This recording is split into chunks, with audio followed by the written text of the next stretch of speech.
baseball, and the Blues. But tonight it's home to the NASCAR Busch Series. I think I'll drop down in St. Louis just to see an old friend of mine. Still down there. Keep digging. You got him. Get on the back street here. Up high. Caller 4 never works. Great. I'm heading for St. Louis. People, I believe I'll settle down.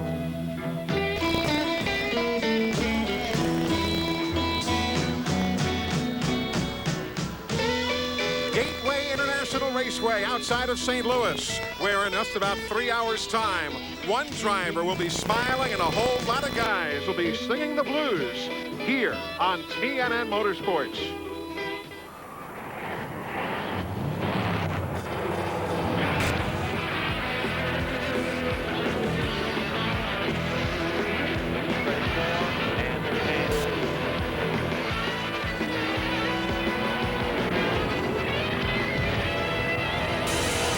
Words in racing. Gentlemen, start your engines. There you go. A man who's always had his engine running for St. Louis. A brand new Musco lighting system has again brought NASCAR racing to prime time. TNN Motorsports is live at Gateway International Raceway just outside of St. Louis. It is the CarQuest Auto Parts 250 coming up in just a couple of moments. Hi, everybody. I'm Eli Gold. Good evening and welcome to Madison, Illinois. But as you can see with the skyline of St. Louis behind me, we're just 5 miles from the famed Gateway Arch. It has been beastly hot here the last few days. As a matter of fact, yesterday, heat index is in the vicinity of 115 degrees. Today, only 105 degrees, downright comfortable. But when you talk about heat, you're talking about the NASCAR Busch Series regardless of where they run. A weekend ago, Pikes Peak International Raceway outside of Colorado Springs. Heat, not in the air, but on the racetrack. Todd Bodine tangling with Dale Earnhardt Jr. Jr. finished 36th. Matt Kenseth finished 7th. And that allowed the point change that you see atop the standings. Kenseth right now showing the lead by 24 over Dale Earnhardt Jr. And it's interesting to note that today in qualifying and likewise yesterday, Glenn Jarrett, some of the biggest names in the sport, including Kenseth and Earnhardt Jr., not earning the best seats in the house. You're exactly right, Eli. They don't. In fact, Kenseth and Earnhardt are 1-2 in the points, but they are 21st and 18th in the field, respectively there. So they're going to have to do some digging if they're going to come up through the field and contest this young man for the win. Casey Atwood, the 18-year-old Nashville, Tennessee native, won his second Bud Pole of the year, 4th of his career here. And remember, just a couple of weeks ago on July the 4th, when Casey Atwood started on the pole, he picked up his first ever series win. And guess what? It was in this very race car that he's in here tonight. He says it loves the flat tracks. But they can test him for the win. If they're going to go for the guy in the points, they got to watch out for that number 32, just pulling away Jeff Green. He's third in the points and closing fast. 12 different winners in 20 NASCAR Busch Series races already this year, including Andy Santerre a weekend ago at Pikes Peak, picking up his very first career victory. It was a milestone for him. He'd like to make it another win here on the flat track outside of St. Louis. Buddy Baker is alongside as per usual. And Buddy, you saw me Thursday. I took my rental car around this racetrack, making a few laps. It kind of reminded me of Darlington. It is a lot like Darlington, very fast straightaways, but the corners don't have as much banking. Only 11 degrees in turns 1 and 2. Up in the north end of the speedway, 3 and 4, only 9 degrees. Very difficult to get around this racetrack. A lot of braking here.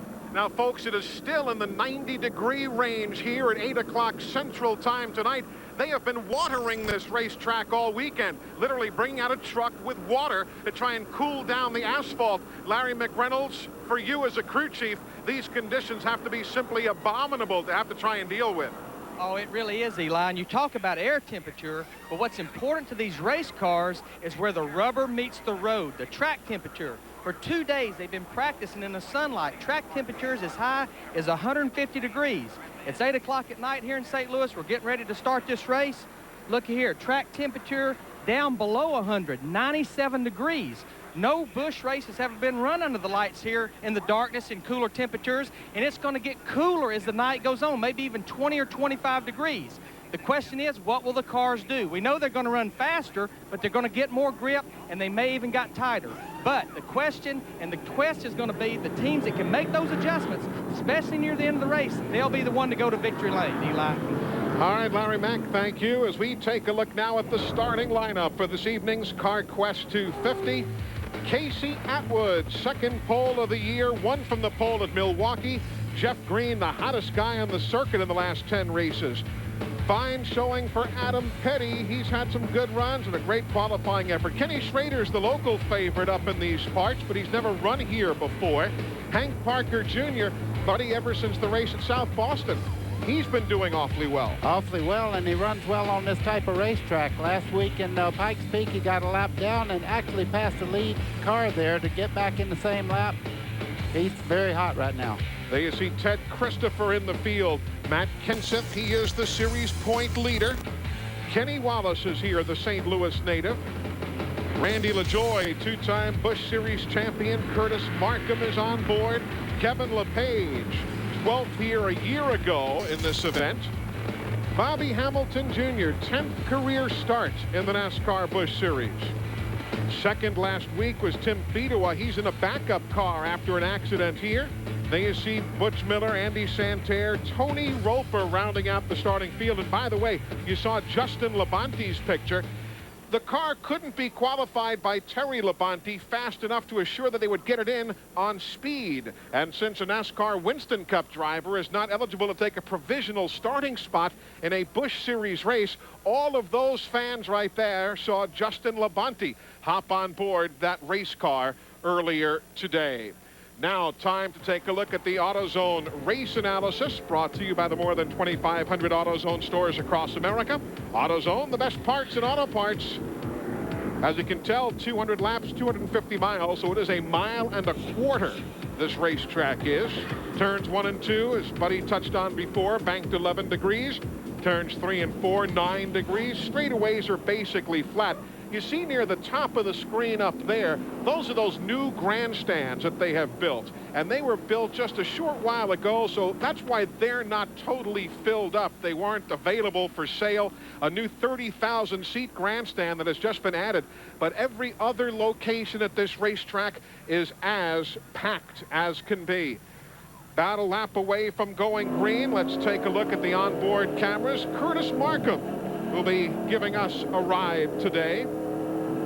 So will Joe Nemechek in the Bell South Mobility entry.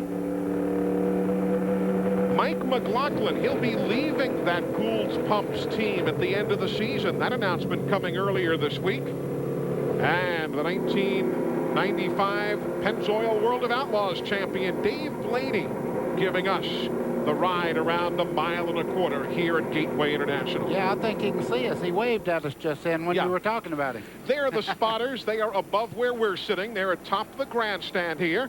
And we are set to go green, 200 laps, 250 miles. Gateway International Raceway in Madison, Illinois. Just 5 miles from downtown St. Louis. Glad you're with us for Saturday night at the races.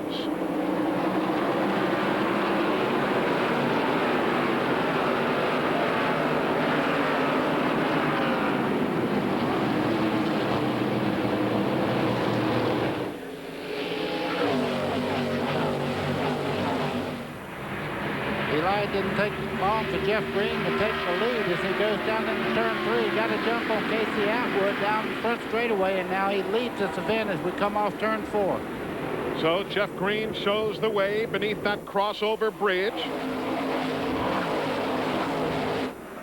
And Green is the leader of lap number 1 of this CarQuest 250, 12th race that he has led in 1999. And remember, folks, the NASCAR Busch Series this year, as is the case with Winston Cup, they give out those bonus points for leading a lap.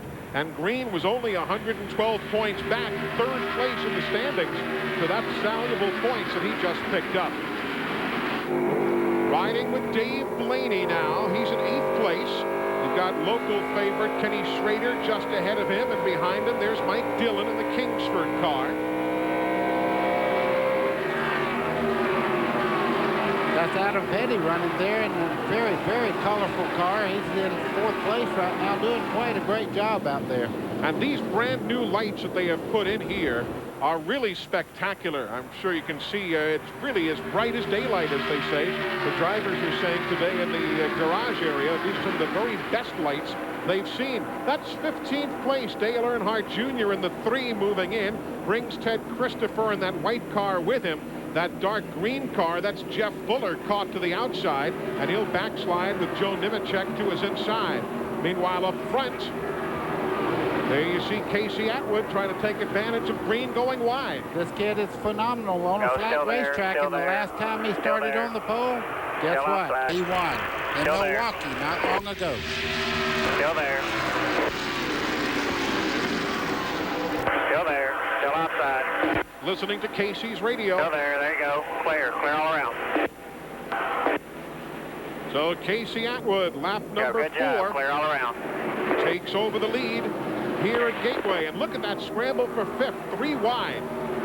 Dillon in the Kingsford car, the Amoco colors Blaney, the 15 for Oakwood Homes, that's Kenny Schrader.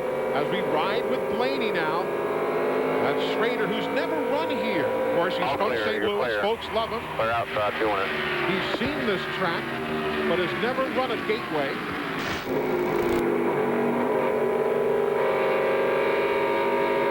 Blaney's got a good run on the bottom side there. Schrader in the 15 on the outside there. You see they almost touch. It's very narrow down the straightaway here, and you have to use a lot of brake getting into the corner. And watch how it narrows up again going into turn number 1 right there. Can 3 wide work? Barely. Dillon in the 59 with the gutsy move. Man, I was holding my breath on that. I had trouble getting through that corner in my rental car, and problems for Fuller. We showed you Fuller running high much of the lap there. Phil Parsons also Phil involved. Parsons problems in the Alltel Monte Carlo. So Fuller was running in 19th, Parsons in 25th. And we've got caution on the speedway at lap number 5. So Jeff Fuller and Phil Parsons. And there's Phil taking one of the infield road course routes. Watch what happens here. Let's see. Okay, that's Fuller right there in the green car. Looks like he got nudged from behind by Todd Bodine in the 66. Matt Kenseth just does go by in the 17 car. And Raines in the 74 spins. And Phil had nowhere to go in the middle of all that. Boy, when Fuller turned around there, Matt Kenseth was in between 2 cars and almost got taken out. That would have been big on his points race. So all of this taking place at lap 5 and 6. Continuing around is Jeff Fuller as cautions come early here at Gateway. I was watching the wreck take place, and he just about got by, but somebody came up underneath him and hit him in the left rear. It's not too bad. It looks now like it's mostly sheet metal. They're going over now. You can see them working on the car right now, trying to pull the sheet metal away, make sure it doesn't cut a tire, but it's definitely going to hurt the car aerodynamically. Here's Larry McReynolds. Well, Glenn, I'm here with Phil Parsons. A lot of work going on the Alltel car, removing the hood. Phil, early in the race, just kind of holding your own. What happened from your standpoint? I don't have the slightest idea what happened. You guys probably up in the booth could tell, but we went down in turn 1 there, and somebody undoubtedly got turned around, and they just woed up in front of us, and just had no time to react. The 74 car jammed on the brakes, and I ran in the back of him, busted the radiator, probably the oil cooler. But these Alltel guys will get us back out. We really hate it because we're really making some moves in the points, but not today. Well, that's the story from Phil Parsons. They'll try to get out there and get some of those valuable points, as I think we're about ready to go back to racing, Eli. We are Larry Mack going back to green now. This first caution came out at lap number 5. Casey Atwood is the race leader, took over at lap number 4.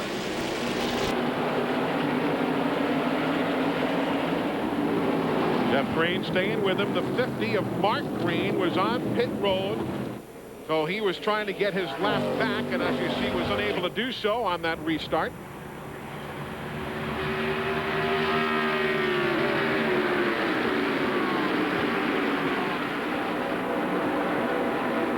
There was a driver change during that caution. Terry Labonte has gotten back into the Slim Jim car, replacing his son Justin, who, as we said, had to qualify today in second round of qualifying. because he was eligible for a provisional starting spot where Terry, as a Winston Cup regular, was not. So that change was made for qualifying. Justin starts the car, and Terry now takes over. Dale Earnhardt Jr. in the 3. He's up to 11th now, following Mike McLaughlin. Remember, he started 18th. That looked like bump drafting going down through there. The 3 car there, Dale Jr. was right up under the 34 McLaughlin down the straightaway. Looked like he might have been pushing. 50 cars a lap down, Mike. 50 cars already one down.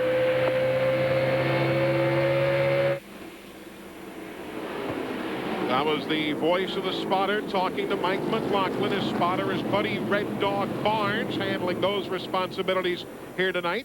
Up front, no change among the leaders, but it's as hot as can be. Still clear. Both temperature-wise and on the racetrack, still in the 90s here outside of St. Louis, even at this late hour. For the people who've never had a chance to meet Casey Atwood, he's 19 years old, and he has the talent of a man 30 years old. He ran at Nashville Weekly for years up there, finally got a chance in Busch Grand National a couple of years back, and he's made the best of it. I tell you, this is a real talent.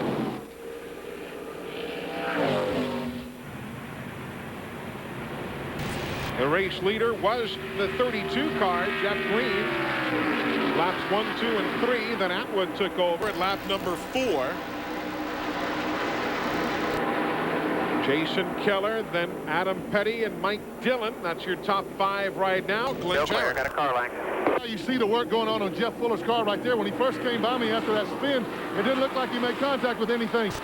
Just had a little minor damage to the left rear, but it did something to the car when he came by on the lap right before the green flag flew again.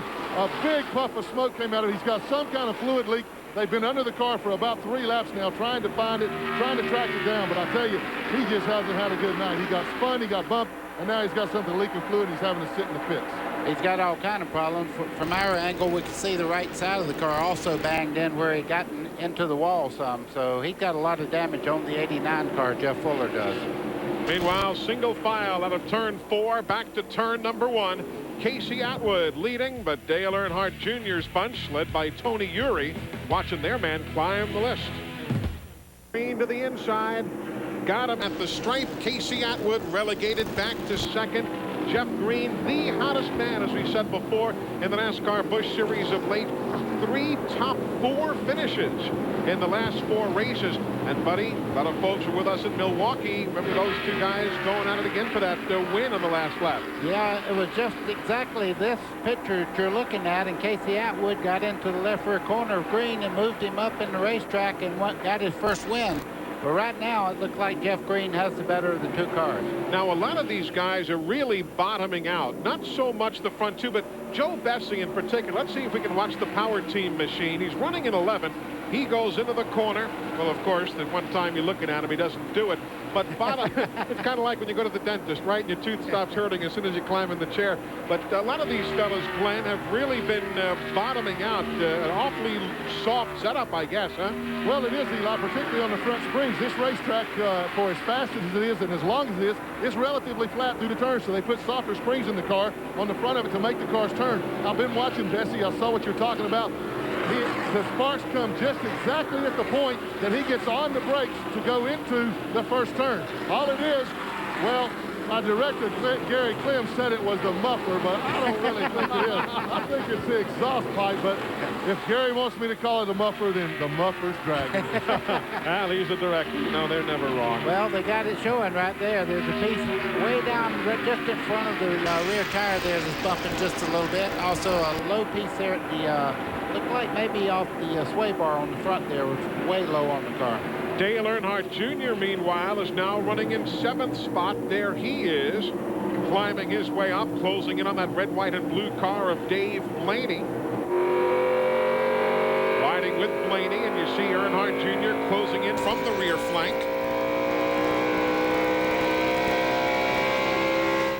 Dale's having himself a very solid run right now, Larry Mack.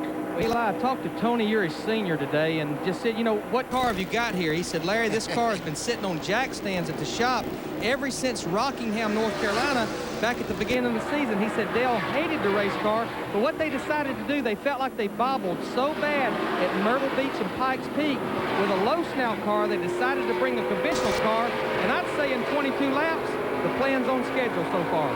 I would think so. And remember, in his last 6 races, folks, he has finished first, third, but then 25th and 36th.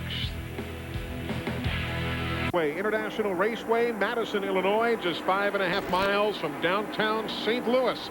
And we've got about half of St. Louis with us here tonight. This racetrack is jammed, and we are having a great night after heat that has been literally unbearable over the last couple of days. But these race fans, you know, folks, they're a hardy bunch, and they're here. There you see the battle for the lead. Jeff Green ahead of Casey Atwood. Now, I'll tell you, things are really shuffling around now because Matt Kenseth has been having problems. He was involved earlier in that accident back in the earlier caution at lap 5. You see the damage to the left rear. He is backslid, Glenn, now all the way to 32nd spot. So the points situation could swap around again here this evening. Yeah, Eli, he and Dale Earnhardt are on going in 2 opposite directions. Really, Earnhardt on the way to the front. But actually, Matt, when he came down pit road, he pitted that last time. And to do some repair on that damage, he has finally started to move around a couple of cars, but for about 10 or 15 laps after the restart there, he couldn't pass anybody, so he was really struggling. But finally, he's starting to work his way forward just a little bit, but he's in 31st now. But I tell you what, he's got a long way to go, and I don't think he's got the race car to quite do it the way he wants to. He is 16 seconds behind the race leader. Eli, you see that left rear quarter right there sticking out in that air. It's just like a door open on that car. It's got to be hurting it, as Glenn said, down the straightaways. Clear. Now, while that charge to the front continues, this is a great battle shaping up here. Blaney Earnhardt Jr. and Kenny Schrader at his 5th, 6th, and 7th. As you ride with Blaney. I got a feeling Earnhardt's going to like this car, even though he did almost totally the first race in Rockingham this year. He'll be riding this car, but Larry Mack, this car is just absolutely perfect. You were right. He'll change his mind about how this car handles through the corners. But the guy he's chasing now, Blaney, with whom we're riding, remember, he had a 6th place finish here a year ago after battling with Tony Stewart. So Blaney likes this racetrack. He enjoys sliding around. Meanwhile, up front, not quite. Casey Atwood had an idea, but couldn't grab the top spot away from Jeff Green, so they continue. Green took the top spot on lap 18. That's some 11 laps ago. Casey's car much better in the center part of the corner than Jeff Green is right now, especially when he follows him in the tire tracks there. I wouldn't be a bit surprised if Casey isn't just checking him out and seeing how he's getting around the racetrack. And if he does pass him, he'll have that move down pat. If you're a Phil Parsons fan, he's back on the track 20 laps down. Meanwhile, Jeff Fuller has taken his car to the garage area. So the attrition rate and list has only one name on it now. It is merely Jeff Fuller, with Phil Parsons returning. I don't think an outside pass is going to work at that end of the track. I don't know. At 19 years old, anything's possible. That's the one nice part of watching Casey as he runs. First time he ever ran in Daytona, he was a factor there, right down to the very end. So he adapts very quick to new racetracks, and he might just have a best car right now, but he uses a lot of maturity.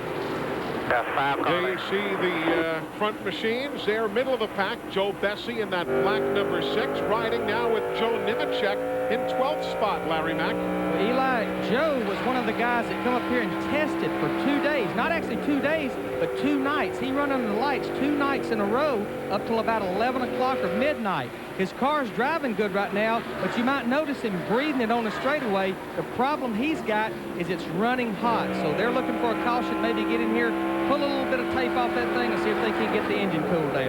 And the reason they put tape on there is to get more downforce on the front of the car, and they put a lot of tape up there. They know they have too much tape on it. He will breathe it. When he comes in, they'll take a couple of pieces of tape off and he'll be okay. See all that tape on the nose of that car? They'll try and remove some if the circumstances permit. Running in 12th spot right now. Martha Nemechek is here. She was busy in the pits today in the heat of the day. We'll talk about her when we come back in a moment. Martha Nemechek, I want to tell you a story. We probably shouldn't because it doesn't speak well of us. She cheers Joe on like she always does. Today, in the heat of the day, all of us big old burly guys are trying to find some air conditioning to suck into our lungs down in the media center. And what was Martha Nemechek doing today, buddy? Well, the heat index was 105 degrees, and I went down in the garage, and I was feeling pretty bad that I had to be down there. I looked over, and Martha was waxing this 87 in the heat of the battle down there. They were changing everything under the car, and she was actually waxing the car. And I said, you know, if she can do that, I can certainly walk around here and get more information. Indeed so. She's quite a special lady, really is. And there's Joe Nemechek. He's running in 10th right now. The leader of the race at this moment is Casey Atwood. He took the lead at lap number 36, bypassing Jeff Green. Here's how he did it. Bottom side of the racetrack, got a little bit loose under Jeff there. Down the straightaway, Jeff pulls about a quarter of halfway through by him, and now here comes Casey down in turn 1. Preferred line is the bottom of the racetrack. Made it look pretty easy. So things going well for Casey Atwood, not so for Tim Fedowa. We told you at the outset of the broadcast that he had a wreck in practice, has gone to the backup car, and he's running in 40th right now. And I don't know if it's merely the fact that the backup machine didn't get dialed in. He's not getting off the corners well. You wonder if he even has an engine problem or something. But tough evening right now for Tim Fedowa. Yeah, that's a backup car, and normally you don't bring your best car and plan to pull it off the truck. When you go to a backup car, it's exactly what it is. It's something to fill in. It's not quite as good a car as he wrecked. Had a second place finish, season's best at Pikes Peak International Raceway just 1 weekend ago. So tough break for Tim Fedowa, and you see he's about to be lapped now by Casey Atwood. Yeah, there's going to be a lot of good cars that go a lap down if they're not careful. Casey Atwood has turned it up another notch right now, and he's moving away. Phil Parsons back out of the garage again. Phil has been in and out of the garage area regularly of late. He's some 23 laps down at this stage of the evening. Jeff Fuller, the only car still being worked on in the garage area. Eli, Casey Atwood's pulled out pretty well there, but I think Jeff Green's moving back a little bit because 3rd, 4th, 5th, and 6th have really tightened this battle up back there. It's going to be a good race here for second place. Right now, though, it's still 7/10 of a second. In that yellow car between 1st and 2nd, Fedowa, he's being shown a lap down. Petty, Blaney, Earnhardt Jr. Great run for Adam Petty in that 45 car, that multicolored machine you see coming into the forefront. Kevin LePage having a great run, started 29th, and LePage, there he is in the Redman number 99 car. He's running in 15th spot right now. So Kevin LePage doing himself proud. Yeah, and the one thing he hadn't forgotten, he loves the Busch Grand National racing, and anytime he has a weekend off, he's in that 99 car and participating. Matt Hutter has driven the car of late with Kevin LePage busily at work in NASCAR Winston Cup. But this weekend, it's LePage's ride. A lot of guys can't stay away from the racetrack. Who'd we see here yesterday? Kenny Irwin was in town checking out the USAC Silver Bullet Series, which, by the way, will be seen when we move aside. We taped the race for you here last night. That'll be seen when the Busch Series coverage wraps up this evening. And Kenny was here, says, oh, I love those cars. He said, I got a weekend off, I'm going racing. He was more than just here. What do you see tonight's broadcast? Larry Mack, what about Tim Fedowa still running back in 40th? Car, engine, what's the deal there? Well, I talked to John Fabian, Eli, his crew chief, and you're right. This is going to be a weekend that they definitely want to forget about. As you said, go into a backup car. Elected not to qualify in the heat of the day, just work on race setup. They had carburetor problems. The carburetor was missing and stumbling in happy hour. They felt like they found it, but when the race started, he said, guys, I got bad news. This carburetor is still missing bad. So the troubles continue for Tim Fedowa. Too bad for Timmy, who was looking forward to a good race here today, again, especially after that fine second-place finish at Pikes Peak a weekend ago. Adam Petty's bunch is happy. Their guy's running 4th. Buckshot Jones watching, too. Winston Cup driver Joe Nemechek will be there. And for more information on Joe's appearance, you can call 502-426-5165. That is NASCAR Thunder, Louisville, Kentucky, where I know our director Gary Clem will also be on hand to grab one of those Nemechek autographs. Riding with Joe now. Let's watch what he's doing. He's in the middle of turn 1 right now, picking the throttle up. You can see him really getting on that steering wheel, getting in the corner.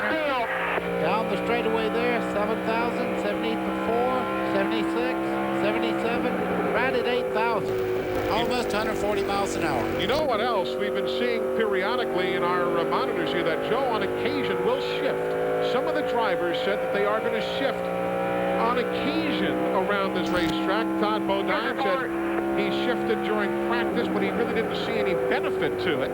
8,000 then and 144 miles an hour, so he's quicker off down the front straightaway there because of the length of the turns 3 and 4. But Larry Mack riding with Nemechek now, and I don't know if you can have a monitor down there on pit road, but you scrub off so much speed in turns 1 and 2 that I guess that's where the guys figure they might be able to get a benefit by shifting. Well, that's the thing, Eli, and I went through the garage here for 2 days trying to figure out who would shift here, because when I saw a drawing of Gateway Speedway, it reminded me so much of the Motegi Japan racetrack that a certain car won by shifting there last November. The two ends are so different. Turn 1 and 2 is very tight. The RPMs get very low. In 3 and 4, you're not off the gas at all. But what I think the drivers found out, with they being that different, especially when they was trying to work traffic, that they would leave it in third gear. What they've got a real close third gear, which will give you maybe about a 10 or 15 point lower gear. But the thing about it, you can't do that down the front straightaway. You'll turn way too many RPMs. And several drivers indicated to me, hey, like you said, we'll shift if we need to. So I bet you there's more shifting than we'd admit to. And we were watching there, we're at about 5 or 6 laps, and Joe never did shift while we had him up on the screen, but previously he was. Watch this scramble for 14th place right now. All of those guys tied together. That's Curtis Markham in the left there. That car you may not be familiar with, the paint scheme. The 1 is Randy LaJoie. The black machine, that's going to be Jeffrey Bodine, not to confuse him with Joe Bessie. Riding with Curtis Markham now, looking back towards Jeffrey Bodine in the black car, Randy LaJoie in that white and red. That's the same car that he's ran in the last 3 races that he's run in. He likes that race car, and it really does well. This car right here, that's Randy LaJoie. Kevin Grubb right behind as well in that blue and green, number 37. All scrambling for position, 15, 16, 17, and 18.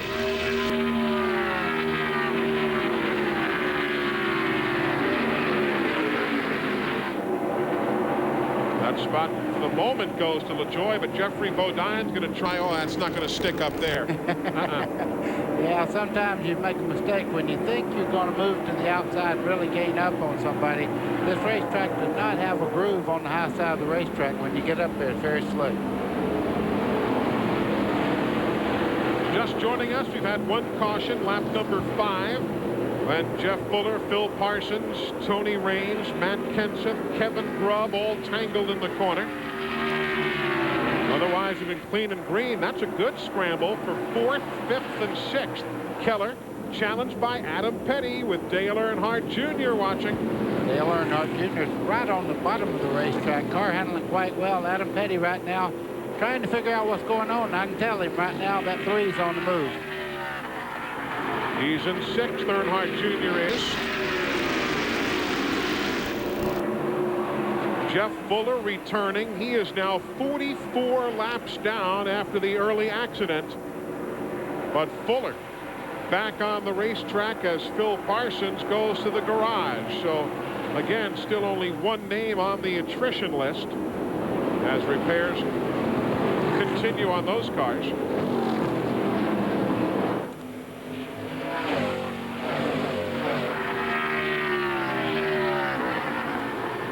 Jeffrey Bodine in that 06 you saw earlier. There you see 57 Keller, 3 Earnhardt Jr. That's 4th and 5th. There you see just the 2 leaders, 4 lead changes. Jeff Green led laps 1 through 3. Atwood 4 through 17. Green 18 through 35. And Atwood is now led from lap 36 through where we are, lap number 56. Eli, that's 2 different ways of getting through the corner right now. Jason Keller in the 57 there, he's going in and actually diamond in the corner, going up in the center part of the corner. Earnhardt hugging the bottom part of the racetrack, right on that white line around the bottom there, getting great drive out of the corner. We are within shouting distance of pit stops here at Gateway International. We're going to break away, take care of a little business, and come back for those stops here on TNN. Hope you can log on to NASCAR online at NASCAR.com. During the race, get all the scoring directly from the racetrack and all the up-to-the-second stats. Beforehand, get the lineup and all the full stories of what's going on. Of course, after the races, the full recap and all the news throughout the week. Whatever you want to know about the world of NASCAR, that's the place to find it online. NASCAR.com. You know, we're watching 27 of Casey Atwood. We reported a while ago that Kenseth was having a tough time because of body work. Well, unlike what we reported, he is really making a move right now, and he's coming up through the pack, even with the body damage he has on the left rear. He seems to be one of the quicker cars on the track. There you see in 15th spot right now is Matt Kenseth. As the full field rundown coming your way, sponsored by Napa Auto Parts. At Napa, we keep America running. Matt Kenseth lost the point lead to Dale Earnhardt Jr. following his 32nd place finish at Dover in June. A reminder, Matt, this is a fine adjustment car. A fine adjustment car. He'd been in second place since then. And then reassumed the lead after Pikes Peak. Caution. Caution. Problems off turn number 4. That is Wayne Grubb. The link belt entry continuing on, but caution is on the speedway. It may be a tick early. Most of the teams were saying 80 laps. They were, look at what that tire shredding is doing to the car. Well, the right front's flat and it's coming apart. You can see right there, it just tore the right front fender completely off. So again, it's just a tick early, but I'm sure everybody's going to come in any event. Most of the teams were saying roughly 80 laps. Now we're at lap 64. See the pieces of tire he's throwing all the way around the racetrack there. That stuff can really do some damage when it gets to hitting that. And it's awful thin sheet metal on a race car anyhow. It's not like the road car that you see running around on the streets. Oh, and Jeffrey Bodine with problems. So you see the right front going bye-bye. Now, he might well have gone over some debris that was put out there by the link belt car of Grubb. Yeah, that's pretty similar to what Jeff Gordon had last week in Pocono. Pocono, yes. So everybody's going to take a look at the situation and decide to make pit stops. The entrance to pit road, kind of like at Nazareth and a few other tracks, is all the way around the corner, back going into turn 3. You have to commit at that point, and then you rejoin traffic exiting turn 2. So once you make the commitment to go to the pits, you spend 3/4 of the lap on the pit lane. Let's go to the pit stops, Larry Mack. We lied. Dale Earnhardt Jr. brings attention to the crew of Tony Eury, slides it through just a little bit. He was pretty happy with this car. A little bit loose off, a little tight behind other cars, which means he's losing front downforce. We've got a tire rolling away. Lynn, most of the other leaders are down your way. Yeah, Casey Atwood and Jeff Green both have come in. Jeff Green's car's been very, very loose. Atwood, they're going to make a slight change on his. He was getting just a little loose. 4 tires all the way around. These guys get 3 sets of tires tonight under caution, as many as they want under green. Both of them are just about the same now. Joe Nemechek beat them all out. Here comes the 87 and 32 out in second and third. So great pit stop for Nemechek. We're going to have to check to see if he changed 4 tires. So pit stops taking place here as Joe Nemechek was first off the pit lane. Brian Patty in the bunch, showing him the way to the front at Gateway. Ag Racing as the NHRA stars visit here. Of course, the established grandstand. You see some lightning flashing in the distance. It's been that way with all the heat in the area. The brand new areas that they built, the new suites and what have you. Upping the total capacity here to right at 70,000. Unbelievable crowd. I'm telling you, you look at the people right along coming out of turn 4 there. They're actually standing out just past the return roads there on the outside. Love their racing in this area. Huge crowd here for the Busch Grand. Great. You heard it, green flag. We're back to work. Lap number 70. Now let's see what Joe Nemechek can do with Casey Atwood right behind him. Here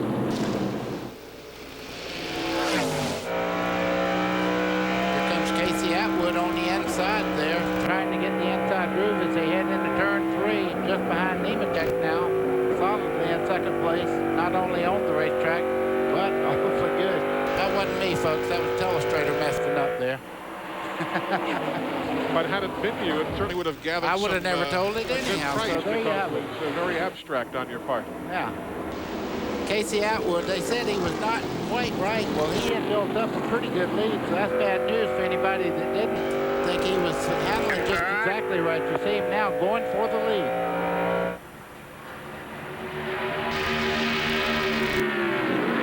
To the lead. Oh. And you hear Joe Nemechek spotters say clear and go, and everybody's back in line. Jeff Green now in third there. Jeff Green right on the bottom of the racetrack. Got great drive out of the corner. Nemechek right now is not quite as quick as the first 2 cars in this race. Atwood has the lead. Green will grab second spot as Nemechek. Man, he took him upstairs there. He used quite a bit of racetrack. Yeah. Green did, getting in the corner there. Long straightaway to turn 3. And a sweeping turn, kind of slide it on through the corner. Yeah, you just kind of walk it through there, just about ready to break loose. Earnhardt's on the move also, just behind Joe Nemechek in the 3 car there. I would say right now, according to our, yeah, he was the quickest race car around the racetrack on the last lap. Dale Earnhardt Jr. was. 129.8 miles an hour. And Larry Mack, we're starting to see Matt Kenseth climb his way to the front. He's up to 9th now. Well, you're exactly right, Eli. It hadn't been that many laps ago where he was kind of completely out of the picture, running way back at the back of the pack. He had worked his way up to 14th before that caution, and his guys got him out 9th. He'd been complaining about the car pushing or not turning off the corner. They give him 4 tires, raise the rear track bar just a little bit on the right rear, which will help that car turn off the corner. So, as you said, you see on the screen there, he's back in the picture of this thing. He sure is, right back in the hunt. Matt Kenseth looking forward to going NASCAR Winston Cup racing this year, and of course full-time in the future. Well, I can tell you one thing. Mark Martin thinks the world of his driving ability, and he said if anybody has a big future in Winston Cup racing, it's Matt Kenseth, and he can't wait until he moves over into Winston Cup.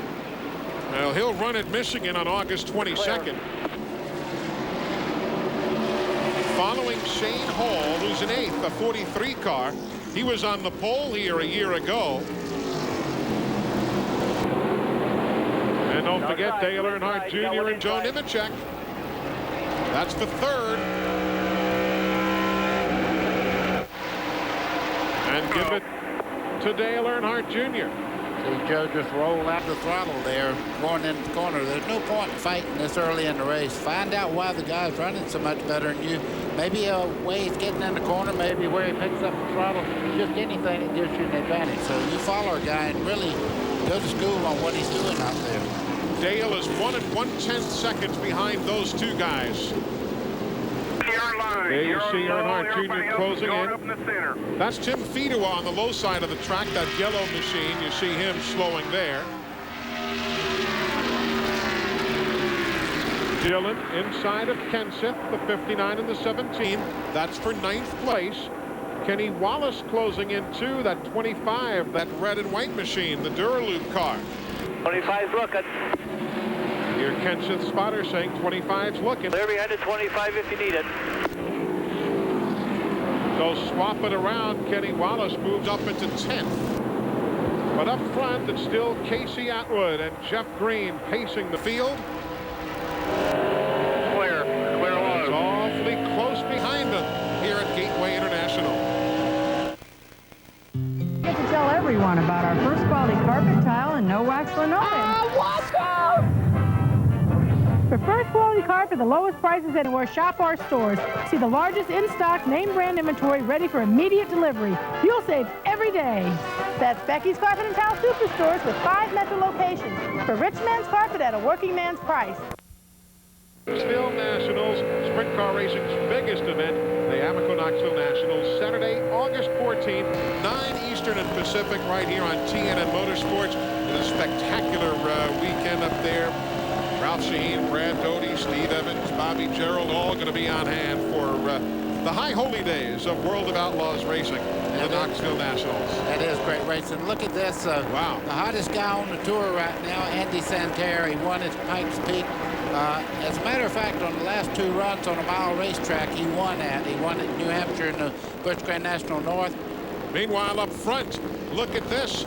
Jeff Green has the opening he wants, and can Earnhardt Jr. come with him? Oh, yeah. This car is like glue on the bottom of the racetrack. Earnhardt just slides it by, takes over second. Now he's just behind Jeff Green.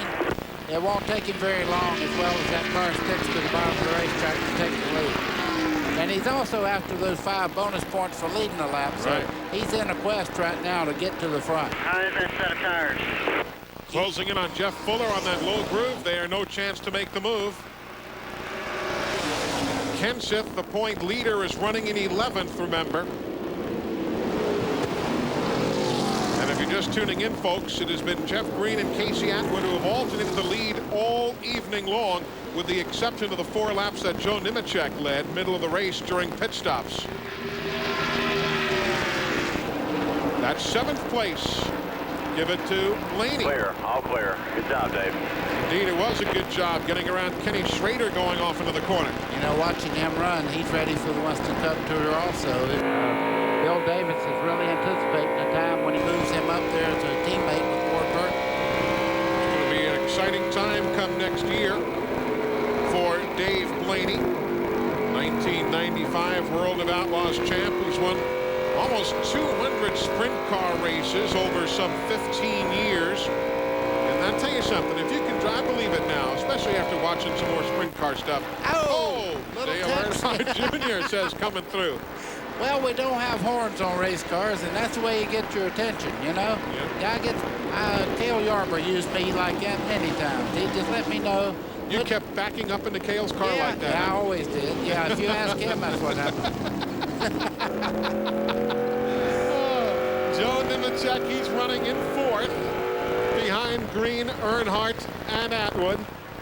But I was going to say before, I believe if you can drive a sprint car, you can drive most anything. Well, I asked Jeff Gordon that one time, and his answer to that is you run 2 inches off the wall, you have respect for the wall, and you get good car control. You're also overpowered for the wheelbase you have, so you learn to run out of control quite a bit. Boy, what a great race for the lead. I'm going to get back to what we're doing here. Down in the corner, you see the 3 there of Earnhardt right on the bottom of the racetrack, but Jeff Green will get a better run out of the corner and pull right back up the side of him off the corner. Dale Earnhardt Jr. did lead that last lap by inches, so says NASCAR's timing and scoring computer. So that'll be the 15th race that Dale Earnhardt Jr. has led, and clearly now he does have the lead working into the corner. So Dale Earnhardt Jr. takes the lead, lap number 86. The crowd loves it. You can see their hands waving there. Dale Earnhardt Jr. has brought new life to the Busch Grand National Circuit. I tell you, it's been exciting to watch this kid come up through, win his first race in Texas. The things he's done in these cars have really revitalized the Busch Grand National Circuit. And you know, in addition to leading 15 of the 21 races this year, he has also led 14 of the last 17. He's been a big-time force of late. Dale Earnhardt Jr., then Jeff Green, then Casey Atwood, then Joe Nemechek in a line, all running for the lead in the CarQuest Auto Parts 250. We are live on TNN Motorsports here at Gateway International Raceway, Madison, Illinois, just about 5.5 miles from downtown St. Louis. Everybody seeming to have no problem. Larry Mack, you know, we are not even seeing any tire wear problems this weekend for these cars. We saw some for the USAC guys yesterday, but not for these fellas. Well, no, the tires look good, Eli, after 60-something laps. But, you know, as a crew chief, we're always looking at ways to tell us what that car is doing. Obviously, most importantly, you got what the driver's telling you. That's what you better depend on. But we look at air pressure buildup. We look at tire temperatures. But you think, what do they do with a putty knife? What the tire guy did a while ago is he scraped the rubber off and he looked at these wear pin holes.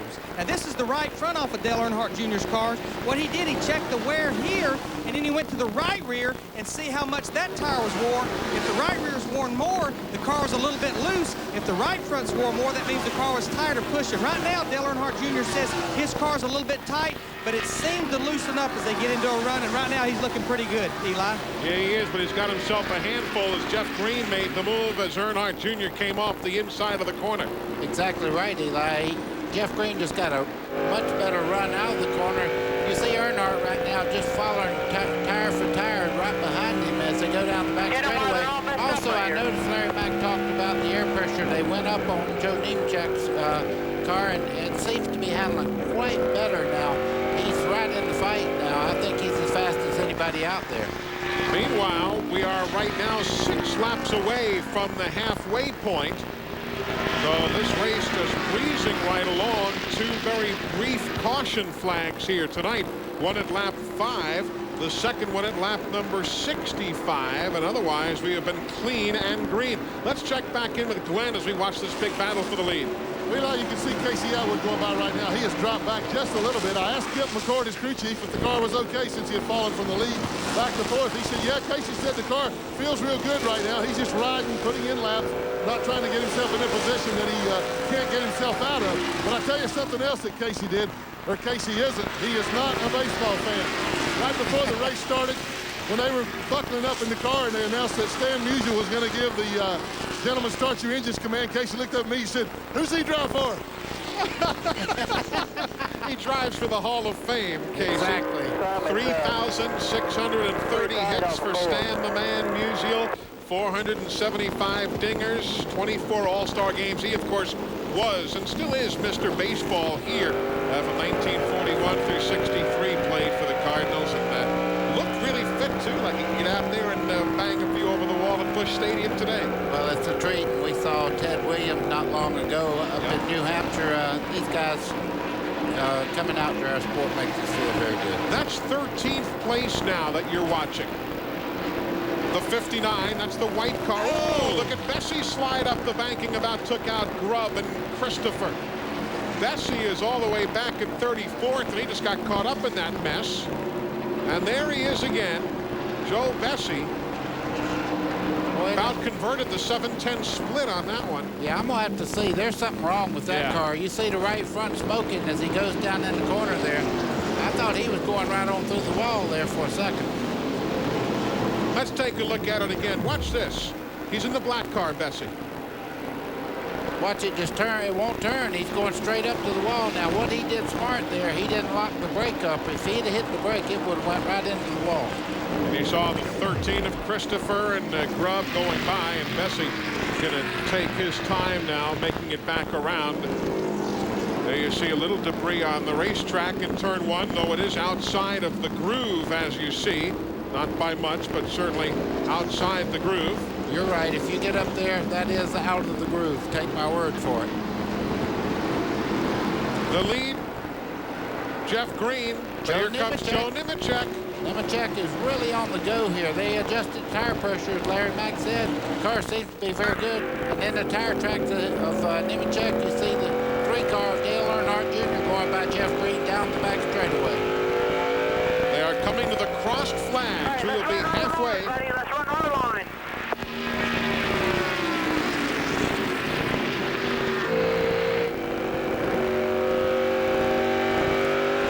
The halfway leader has won 7 times this year. Joe Nemechek takes him to the crossed flags. He is the race leader. Halfway home in the Gateway International, that is Brad Loney's car. The channel lock entry of Butch Miller was also involved. And there you see the damage to the right rear of Brad Loney, who had that superb top 5 finish a few weeks ago. Folks are talking about it at Myrtle Beach Speedway when he and Shane Hall and others had great finishes. But Loney and Butch Miller with the caution flag, lap 103, and he's going to the garage area to join Tim Fedowa And there you see Butch Miller. We've been telling you he was involved as well. Yeah, he's riding around on a flat tire right now, and that thing's going to come apart if he keeps riding around here. So we're at lap 104 right now. Here come the leaders. They'll make their pit stops as they break the start-finish line. The stops will be lap 105, 95 laps from conclusion. Nemechek, Earnhardt Jr., Jeff Green, your front three, Larry Mack. All right. Come on, come on, come on, come on. Brings the car to the attention of Tony Jr. Sr. I believe they're going to change 4 tires because they've got over 40 laps on these tires. And this also, if they conserve a little fuel, it'll get them to the end. They are going to change 4 tires. Glenn, how about Casey Atwood and Jeff Green? Well, Jeff Green has just come in. They're working on the right side of his car as they are Atwood's right now, Larry. They're making another chassis adjustment on Jeff's car. He still must have been a little bit loose because they're putting taking a little bit more wedge out of it. They do come around to the left side on his car. The same thing for Atwood. So it's 4 tires of fuel. Now, everybody wanted to see about 10 or 15 more laps of green flag running. Oh, a problem on Jeff Green. Big problem. Oh, he's lost all kinds of track time. Had a problem on the left front there. But anyway, to finish up what I was saying, they wanted to see about 10 more laps because now it's going to be awfully tough to go 95 laps. The most that we've heard anybody tell us that they could go on fuel was around 85 laps. It'll be interesting to see if anybody tries to stretch it. Well, we've seen a little bit of everything in this business. Of course, Mike McLaughlin, they will usually get pretty good gas mileage in the Gould's pump team.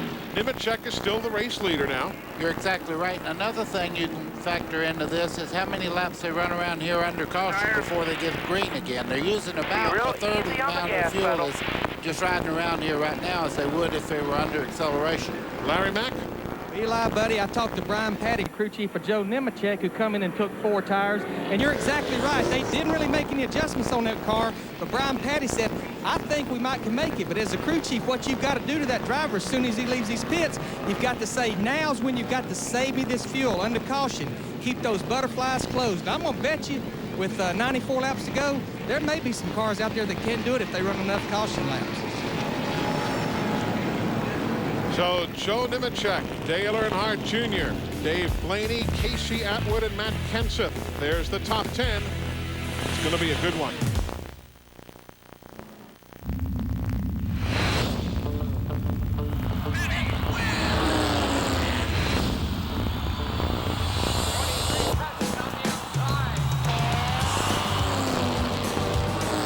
Introducing the official Petty Collection.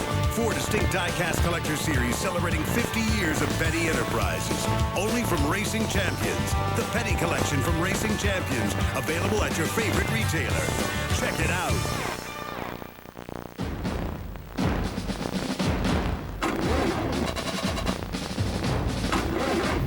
It's time to face the facts, ma'am. That battery has passed on to a better place. At Advanced Auto Parts, it's our job to help this woman find a new battery at a great price. And if she can get down here, we'll install it for her free of charge. For this is the role we play in the automotive circle of life.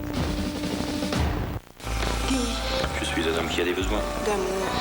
Non, Douane. Qui est-elle? La créatrice d'un poulet grillé avec des oignons. Elle prend le meilleur morceau du poulet, le fait griller, puis tu avec du bacon, mozzarella, des oignons sautés, et tout arrosé d'une sauce française. Je ne peux pas lui résister. Guy, c'est pas étonnant que tu sois amoureux. Wendy's new French onion chicken grill, the only one like it in the world. Somehow, we all speak the same language.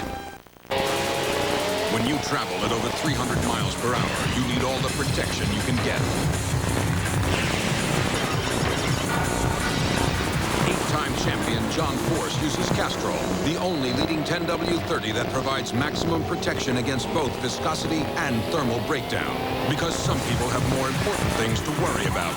Castrol GTX. Drive hard. And try Castrol Syntec Blend for added synthetic protection.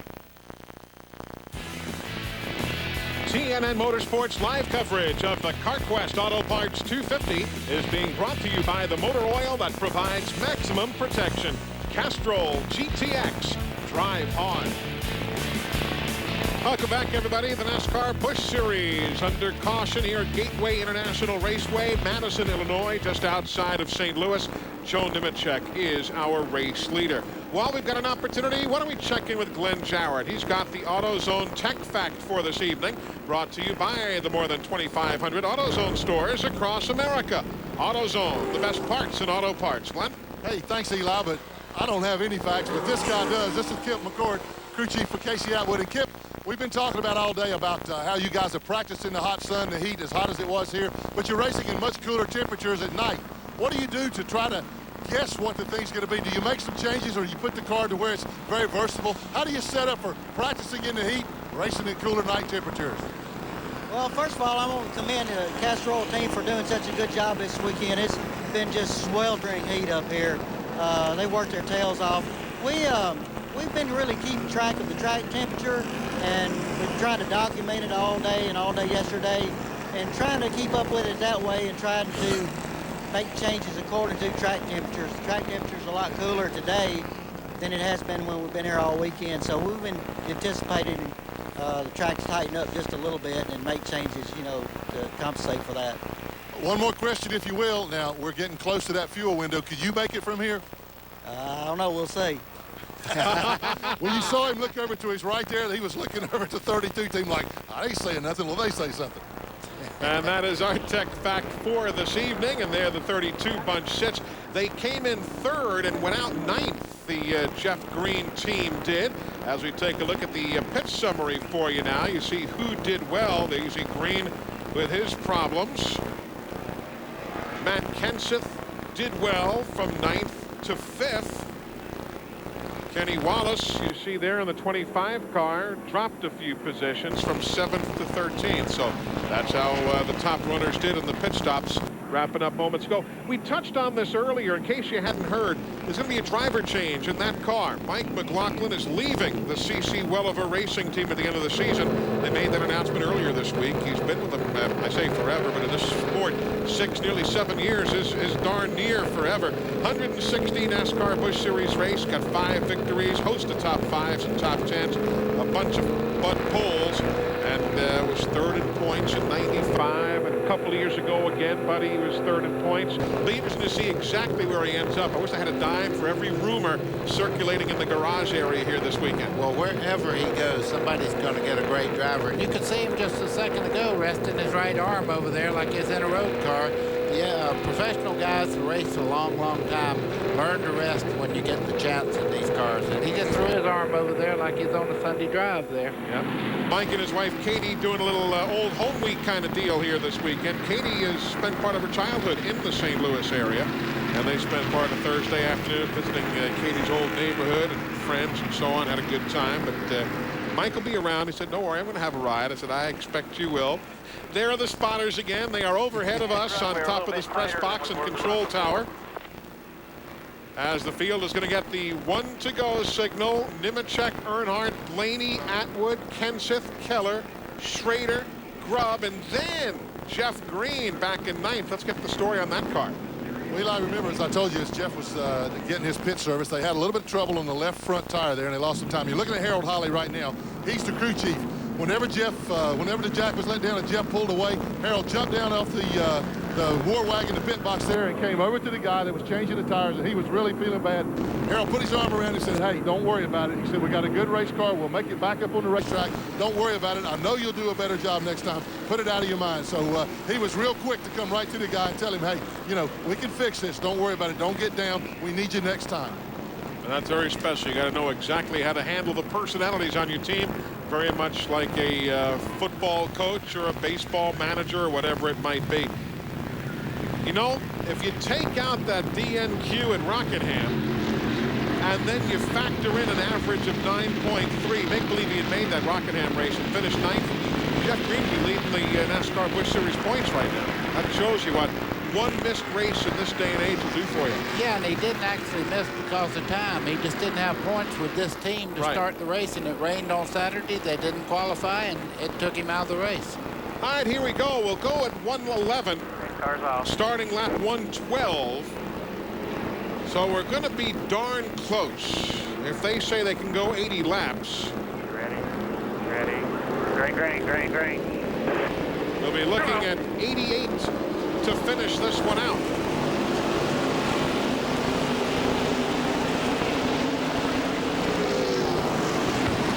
That orange and black number 63, Bobby Hamilton Jr. He's a couple of laps down at 35th. He's that car there to the inside of the race leaders. Had his first lead lap finish. Bobby Jr. did a weekend ago at Pikes Peak International Raceway. Was all smiles. But there are a couple of laps down here tonight. Dave Blaney, he's in third. That's Hamilton Jr. just ahead of him. Hamilton rolls out, down in the corner. Blaney right on the ruffle strips on the inside there.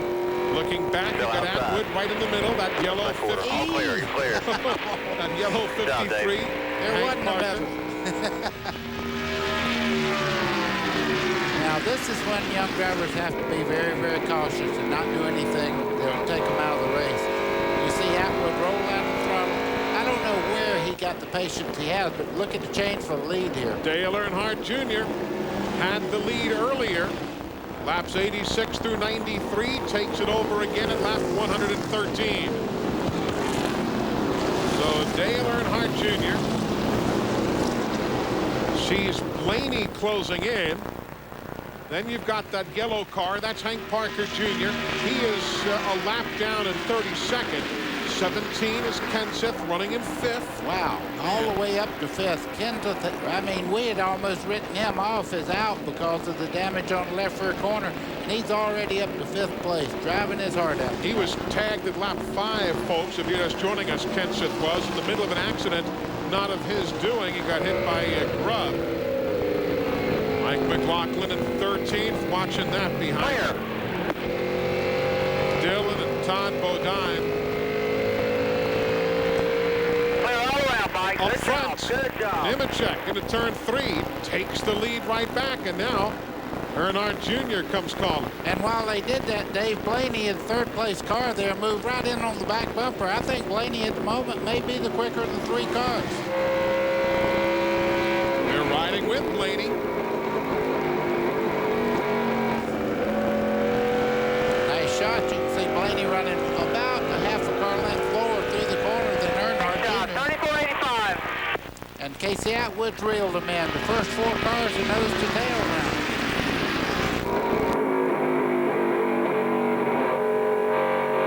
A lot of victories in first and second place right now. Joe Nemechek has won 7 times. Dale Earnhardt Jr.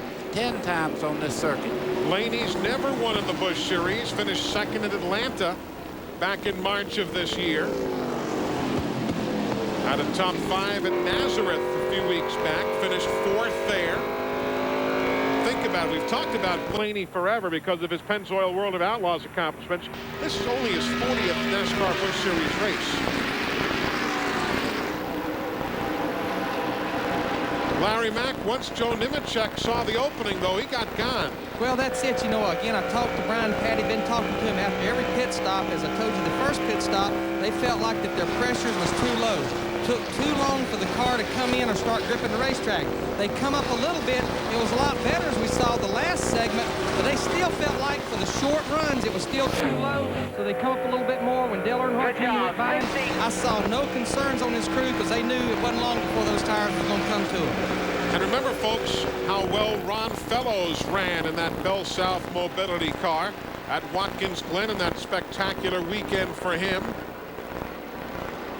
Ron Fellows, the great road racer from Mississauga, Ontario, Canada, was on board that Bell South Mobility entry and nearly swept the entire weekend. Did win the Bud Pole. Don't go away. We're coming right back. Making it to the pros takes a certain level of excellence, the experience to get the job done right, and a reputation for quality. Like top-quality Champion spark plugs from CarQuest, Champion gets your engine started fast and running its best. No matter what you drive, Champion keeps you fired up and in the game. So for the best possible performance, install what the pros install. CarQuest.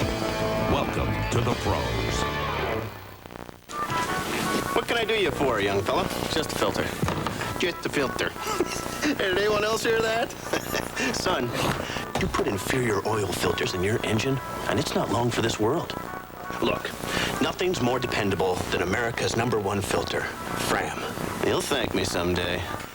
Ah, youth. Fram oil filters. Pay a little more now, or pay a lot later. And now Fram's rough-textured Shore Grip top makes changing your filter easier.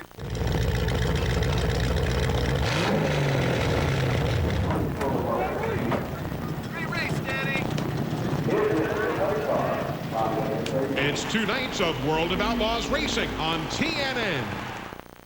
There are so many questions when you're looking for your first home. You may not know where to start. The first step is just a phone call away. Call Carl Brown Mortgage day or night. Key punch a few numbers into your phone, and within 24 hours, you can be pre-approved. It's quick, confidential, and easy. And Carl Brown is part of the First Tennessee Financial family, a Fortune magazine top 100 company. And when you do find that home you love, your contract will have the edge. Call Carl Brown Mortgage 24 hours a day at 1-800-705-0862.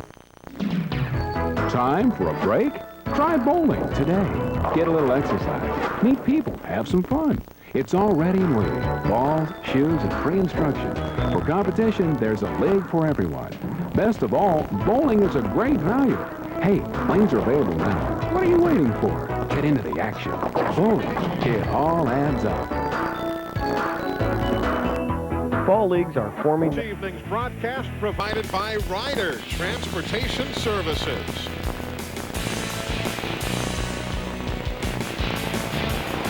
Hey folks, don't forget tomorrow the ASA drivers will be trying to tame the Monster Mile. And trust me, well, you know what Dover's all about, folks. It could be the wildest 150 laps of the season for the ASA teams there at Dover Downs. The Grease Lightning 150. See it tomorrow, 3 p.m. Eastern and Pacific.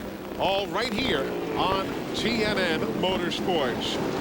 While we were away on break, Buckshot Jones apparently lost an engine. There was no caution, but he has gone to the garage area. Jeffrey Bodine has parked his car. Brad Loney likewise. Good scramble there. That's for 5th. Keller in the 57. Schrader in that blue and white 15, and Jeff Green in that 32. Randy LaJoy, and you see Matt Kenseth just behind these 4 cars right here. He is backsliding just a little bit, so aerodynamics are hurting him just a little. That's for 5th place. 4.7 seconds behind the leader, Joe Nemechek.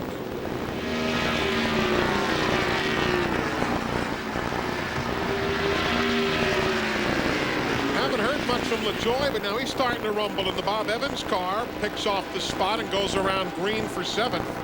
At Myrtle Beach, just a couple of weeks back, he was in this very car and just had a great run.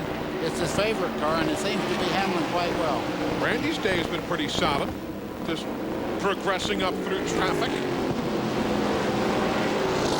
Right around the bottom, you see Schrader in the 15 there on the outside. They're side by side down the back straightaway. Up front, that's the battle for the lead. Nemechek and Earnhardt Jr. Boy, those 2 cars are so evenly matched right now. Earnhardt will go make a move on him, try to drop to the inside. Nemechek gets a great run down the straightaway, and Earnhardt can't make the pass. But they've been dicing back and forth for the last 5 or 6 laps. You see lap traffic on the bottom there. That kind of breaks them up a little bit for a moment. That was Mark Green, around whom they went. There's Jeff Green with Kenny Schrader.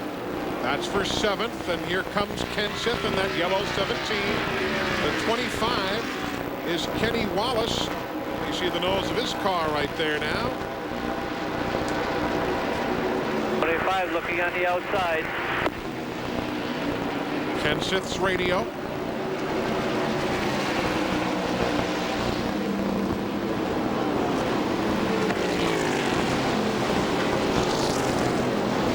Remember, folks, through all of this, if there are no more cautions, the lead team said they would go about 80 laps before they came into pit. Everybody's looking at 88 laps, 110 miles since they made their pit stops. Yeah, and a lot of these guys may have a fast race car right now, and they may be trying to save a little fuel by running in packs like this and kind of easing out the throttle at the end of the straightaway. Kenny Wallace there in the 25. He's an 8-time winner in the Busch Grand National Circuit and certainly knows how to get around these racetracks and a crowd favorite here in this area.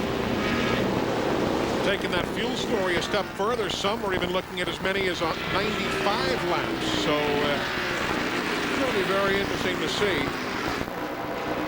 88 under green, 95 in total. It's going to be a push. Yeah, I was just thinking Kenny Wallace almost won in New Hampshire on gas mileage. So finished second, his career best in Western Cup.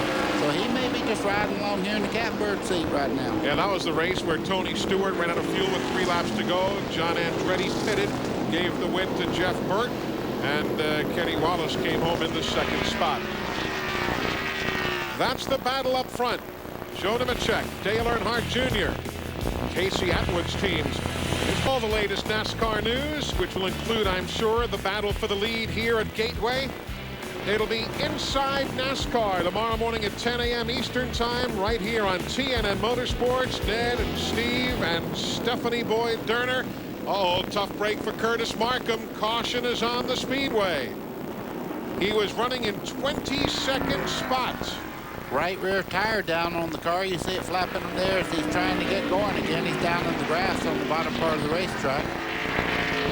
Caution is at lap 134. Take a look at what happened here. Oh, he got a little tap there from Adam Petty in the 45. And then a real tap there. Adam Petty hard up against the outside wall there. That had to damage his car quite a bit also. Adam Petty, Curtis Markham, tangling lap 134. And we are under caution for the 4th time. Dale Earnhardt Jr. had taken the lead from Nemechek at lap 131. Now, Adam came down pit road too soon before the pits were opened. So he will have to rejoin the field at the tail end of the longest line of traffic once the repairs are wrapped up. Eli, that car is really, really damaged. Yeah, that's the least of his problems. Yeah. Now remember, Curtis Markham has an onboard camera. Let's see what he dealt with here. Right about there.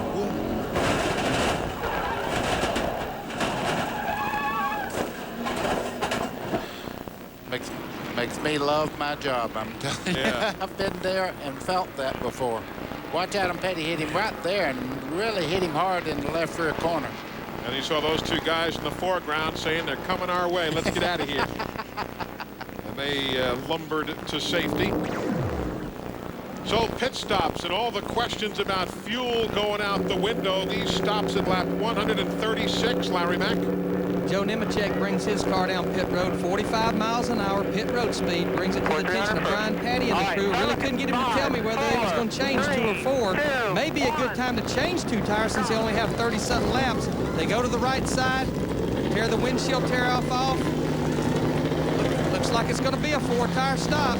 They're on the left side. Glenn, any 2-tire stops down your way?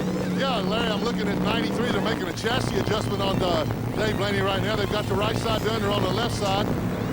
Putting the fuel in the car. As we've already said, this will be the last stop. Now move down to Casey Atwood. Blaney is down and away. Atwood is down and away. Here comes Jason Keller on by. Jeff Green has lost the positions again as he comes by. So 4 tires and fuel, and what they hope will be their last chassis adjustments on lap 136. So we're, what, 64 laps from wrapping this one up. So barring a problem, that would be the last stops for everyone. We are under caution here at Gateway International. Back in a moment. Making it to the pros. To the world infamous David If. And I said, David, what did you do? How did you get the lead? He said, hey, we only had 23 laps on our left side tires. We needed track position. We took 2 tires, made sure that thing's full of fuel. He was happy with the car, so may not be a bad move. But the bad news is the cars behind him, including Dale Earnhardt Jr., 4 tires, no adjustments, happy with the car. The thing about it now, everybody has used their 3 sets of tires under caution that NASCAR allowed them. So as a crew chief, you just say, hey, gang, you got what you got for 62 more laps. Bobby Hillin Jr. was 18th. He's now all the way up to 4th. So a lot of changes. Watch what happened again during this accident.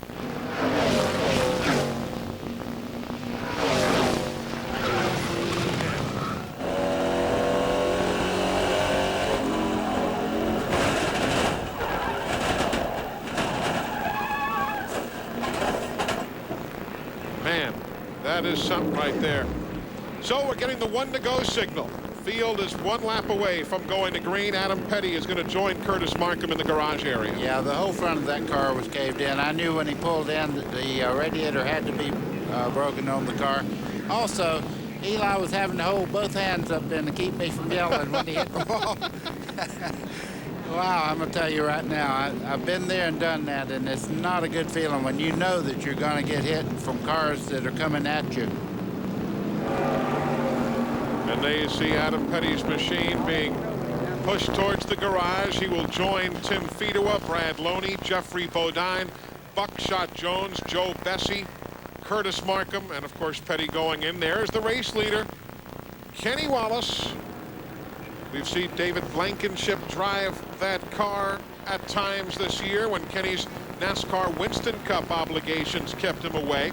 Some others we got to note. Ted Christopher came in 16th, goes off the pit lane, an 8th super run for the driver from the Busch North Series of NASCAR and the Featherlight Modified Tour. Also, Tony Raines, who is right now comfortably atop the NASCAR Ray Bestis Rookie of the Year points by 175 over Hank Parker. He came in 24th and goes out 13th. So a good stop right there for Raines as well. Trucks in, get ready. Get ready. Ready, ready. Green, green, green, green. Go, go, go. Clear all around.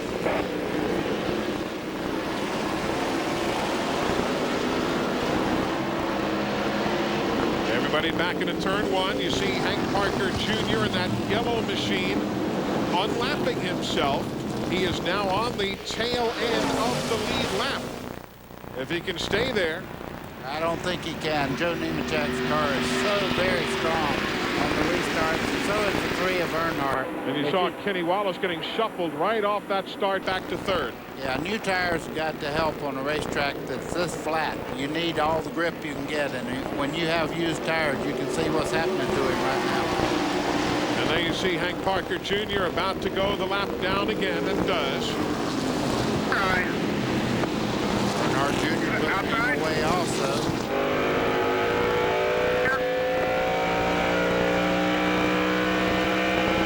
Tell you something, this reminds you, same names, different people. Remember that NASCAR Busch Series race at New Hampshire a number of years ago with Nemechek and Dale Earnhardt, not Junior, but Dale Earnhardt, and the great battle they had that afternoon. Yeah, reverse roles. Now Joe Nemechek is the guy with all the experience, and young Earnhardt there in the background, but it was one of the most exciting races coming off turn 4. Nemechek held off Dale Earnhardt to win his first ever Busch Grand National race. Hey, Larry Mack, for the longest time the garage was empty. It's starting to fill up now. Yeah, the attrition's starting to work on these guys. I'm here with Adam Petty as his crew's working feverishly on the front end. Adam, just kind of biding your time and nowhere to go, huh?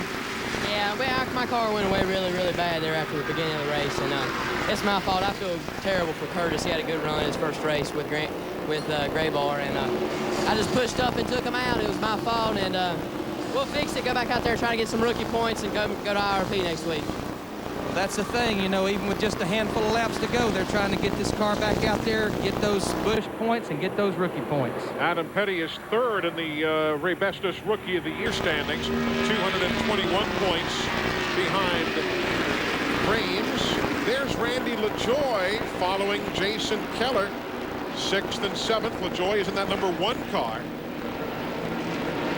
Jeff Green right there watching him. Green's been tough, has led much of this evening.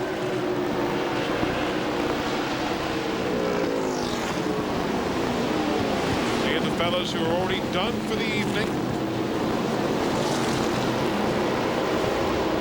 Those are the ones officially out of the race. Of course, Curtis Markham also done for the evening, and Adam Petty may or may not be able to return.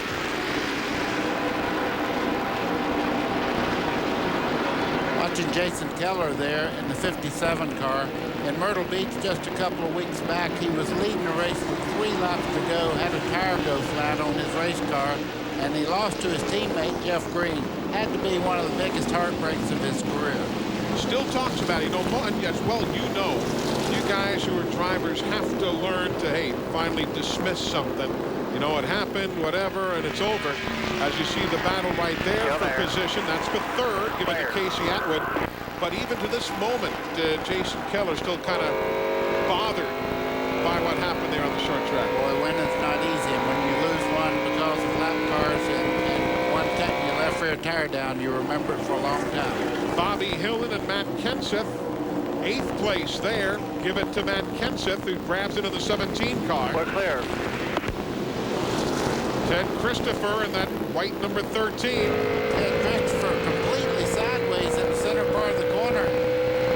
This guy's got a great future, I feel like, in Busch Grand National also. Tremendous driver, Featherlight champion, and just a super driver. Now the radio for Mike McLaughlin. He comes out of turn number 4 and settles in an 11th spot right behind Christopher, who is proudly in 10th. 53 laps to the finish. Fuel and tires should not be a problem. Hey, even the praying mantises want a good seat. You've got the best one, though. Don't go away. Back, everybody. We are live. TNN Motorsports at Gateway International Raceway outside of St. Louis, Missouri. We're in Madison, Illinois. Final 49 laps of the NASCAR Busch Series. CarQuest Auto Parts 250. Is Joe Nemechek leading Dale Earnhardt Jr. And don't forget, as we move aside when this one is done, we taped a race for you here last night. The USAC Silver Crown cars, the Coors Light Silver Bullet Series, as it's now known, and that'll be coming your way following this race. So we're just getting going here on Saturday night at the races. Larry Mack. I talked to Tony Eury Jr. about Dale Earnhardt's car, and Buddy, you was talking during the break about he looked like he was pushing up. As I said, they made no adjustments to that car on the last stop, just 4 tires and fuel. But this is what will make you pull your hair out as a crew chief. Just a little variance from one set of tires to another. It's something that we really don't understand, but he definitely said the car won't turn as good now. And the bad news is, no matter what, this is his last set of tires. But I have noticed one thing, Larry Mack. He has changed his driving style now. He's taking a different approach into the corner, and he's able to hold it right on the white line, and he's closing in on Nemechek as we speak.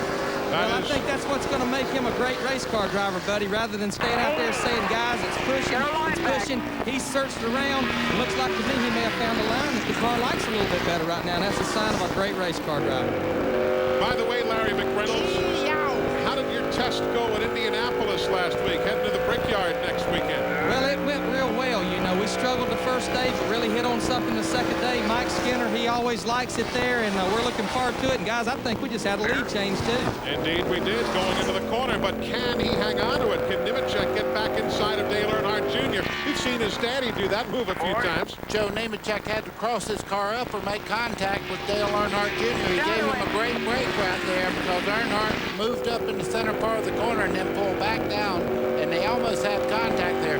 While they were racing each other, Casey Atwood moved into 3rd place right up against Nemechek. Getting down to it here at Gateway International. You can see the first 3 cars. They're on the outside of the lap car right now. Nose to tail as they're going around here. They move past Mark Green in the Dr. Pepper car. Old Randy LaJoie very quietly climbing up to 4th now and closing in on the leaders. Glenn? Yeah, he is, Eli. I tell you, he's come from a long way back, too. They had to requalify this morning in 2nd round. They had a problem yesterday in the first round of qualifying. But as the guys were racing for the lead there, as Nemechek and Earnhardt keep swapping back and forth, I'm still down at Casey Atwood and Jeff Green down at the lower end of pit road. These guys are all cheering for that race, and I'm like, well, what are they cheering about? But they're glad to see those guys dicing for the lead because that allows their cars to close right up on the rear bumper. You can see Casey right there, just right on the rear deck lid of Joe Nemechek. So Kip McCord said Casey hadn't really said anything about the car, so he must like it okay. They're just going to wait and see how this thing plays out. But the more they race for the lead, the better chance they've got. Yeah, and they got another problem. Randy LaJoie right now, we're looking on the computer screen up here. He is the quickest car on the racetrack, the #1 car there. You see him 4th right now. He's moved in on these guys. He's closed down about 15 car lengths in the past 5 laps. Randy LaJoie's last lap, 129.9 miles an hour. That white machine up front there, the 34, Mike McLaughlin. dealing with the 66 of Todd Bodine and the 13 of Ted Christopher. Trouble, Mike Dillon. You heard the spotter say the problem is behind you. Caution flag. And the caution is out. Lap 158. And the leader is Dale Earnhardt Jr. ahead of Nemechek, Atwood, and Randy LaJoie. Mike Dillon able to continue on, but that spin puts us under caution for the 5th time here tonight. When we come back, we'll talk strategy as caution is on the speedway at Gateway International Raceway.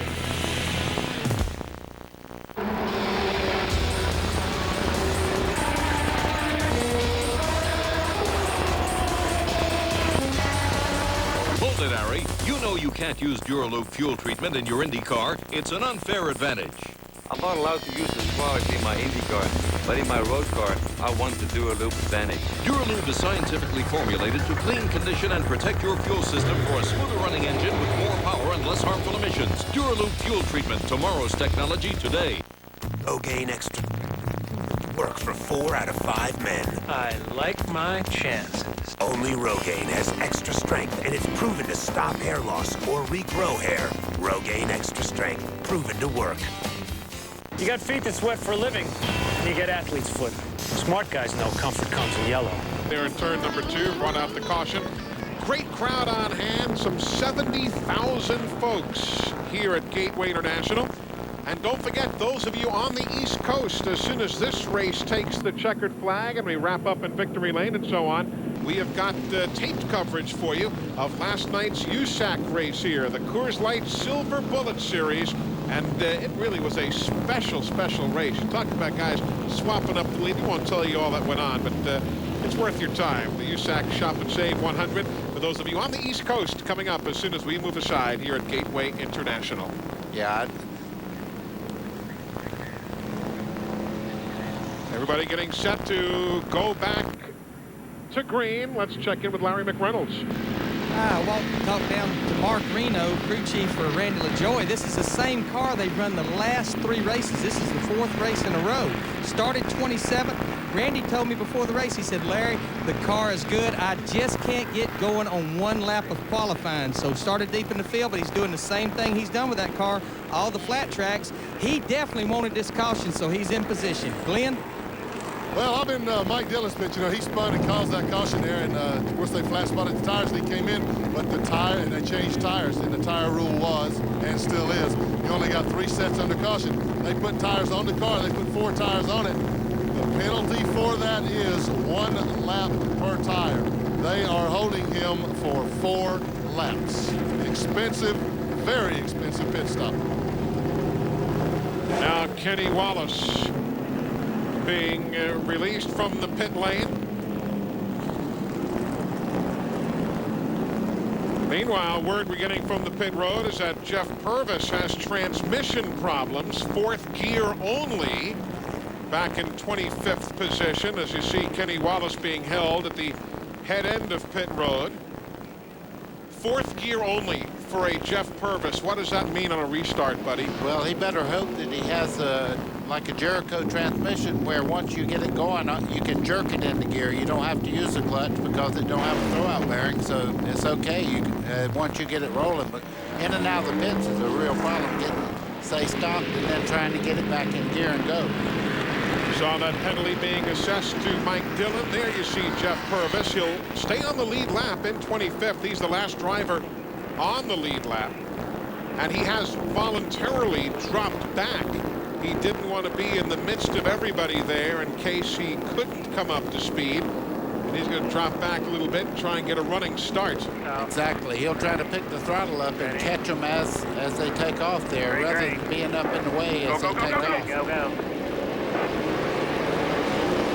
Getting near the finish. 163 of 200.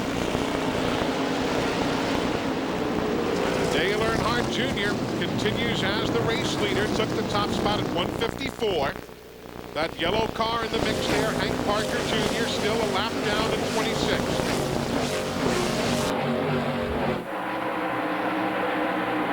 That's first and second Earnhardt Jr., Joe Nemechek.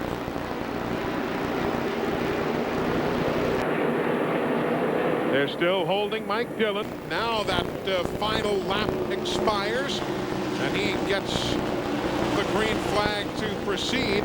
That'll drop Dillon back 4 laps down into 32nd position as Hank Parker Jr. goes way wide. Yeah, he lost control of the car there, slid up, but I know Casey Atwood was glad of it. Caution! Oh, major problems. Kevin Grubb heading towards the wall. Bob's doing Terry Labonte's spin. A host of other cars involved. This is out of turn 2. Shane Hall in the 43. Ted Christopher. Earnhardt Jr. does take the caution. Kenny Wallace, you see, tried to get a lap back, could not. That's Kevin Grubb. You see him moving around. Dick Trickle has a lot of problems there in the Schneider trucking car. Well, when it happens in a hurry. Ted's got a lot of damage to the back of the car, but it does not look like the running gear part of the car is hurt that badly. All of this at lap 164. There you see Kevin Grubb climbing from the car. Ted Christopher had a super run going. He was in 11th, but he got caught up in that deal.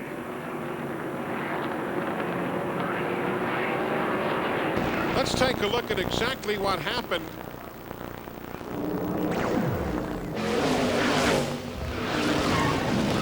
Oh, we saw Grubb and Christopher go right past our camera. There's another view. Look at Santerre go to the grass. Yeah, right on the bottom there. Let's see what happens here. It's already going there.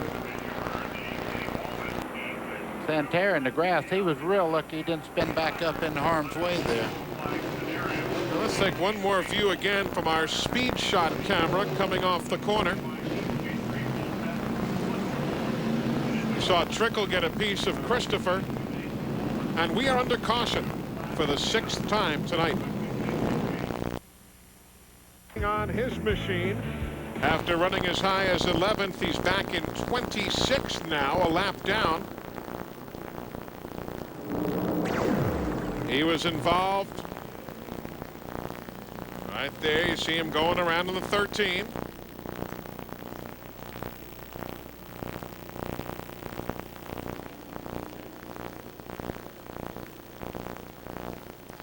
See Justin Labonte there in the 44 also spinning up on the high side of the racetrack. Right in there. Yeah, the track just narrows up on you when everybody's doing those 360s. Andy Santerre, though, the 47 car, did a great piece of driving, taken to the grass. Here you see Butch Miller going by.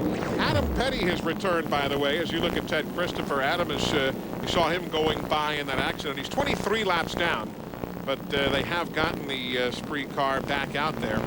And he continues now as we close in on the finish, 167 of 200 on the board. There is your race leader, Dale Earnhardt Jr. Took over the top spot most recently at lap 154. We're back in a moment. The steel run flat. We're getting set to go back to green. Lap 168 complete of the 200. We're working caution number 6 of the evening. There you see Kenny Wallace, Tony Roper in the 61. The 11, Jason Jarrett. Haven't talked much about him. He's a lap down in 25th, getting some valuable laps on his resume here tonight. He has that, and that's all he wanted. I talked to him. He was thrilled that he made the race. He's done a nice job of staying out of harm's way tonight. Jason getting a lot of experience to use later on in his racing career. Coming to the start with Mike McLaughlin in 9th place. Go, green, green, green.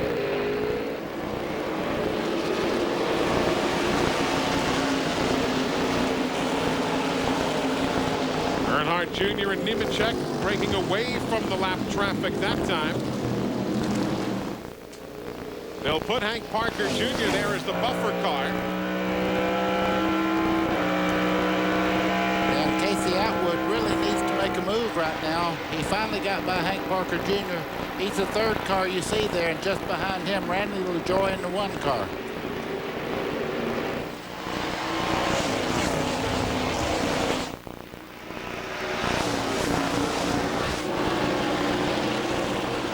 really getting out of line yet. Those front four just trying to put some distance on the rest of the field if they can. Jason Keller, who's running in 5th, is a second and a half further behind.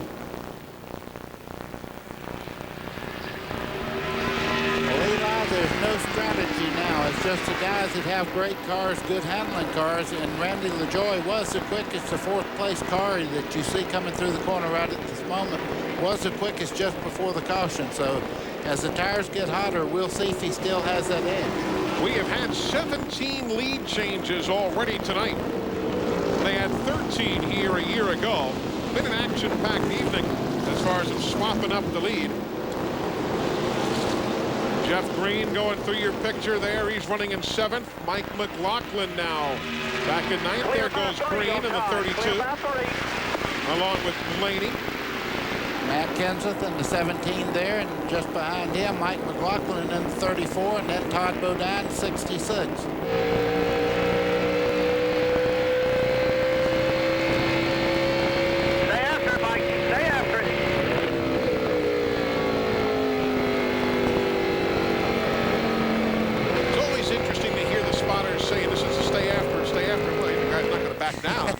Well, you can, just about all the guys do that. I used to remember guys would say, okay, we brought you this far, don't lay down on us now. It's time to pick it up and go your best right now. Get on top of that steering wheel and don't let us down. Did you like a lot of talking as you see the 2nd place battle there, Nemechek and Atwood? Did you like a lot of radio chatter? Or did you want them to keep quiet? It's kind of like a pep rally. If you're not running real well and they get on you like that, sometimes it's like somebody hitting you almost. You go, wait a minute. They did bring me this far, and I got to turn it up a notch. There's Joe Nemechek heading off towards turn number 3. Let's see some of these numbers now and compare them to earlier. 153 I saw there, right at 8,000 down the back straightaway. See, they drop off a lot of RPM in the corner here. You scrub off a lot of speed. Now down the straightaway, he's up to 7,400, 150, 53, 57. 160 miles an hour just before he backed off there. And just tickled 8,000 RPMs there for a second.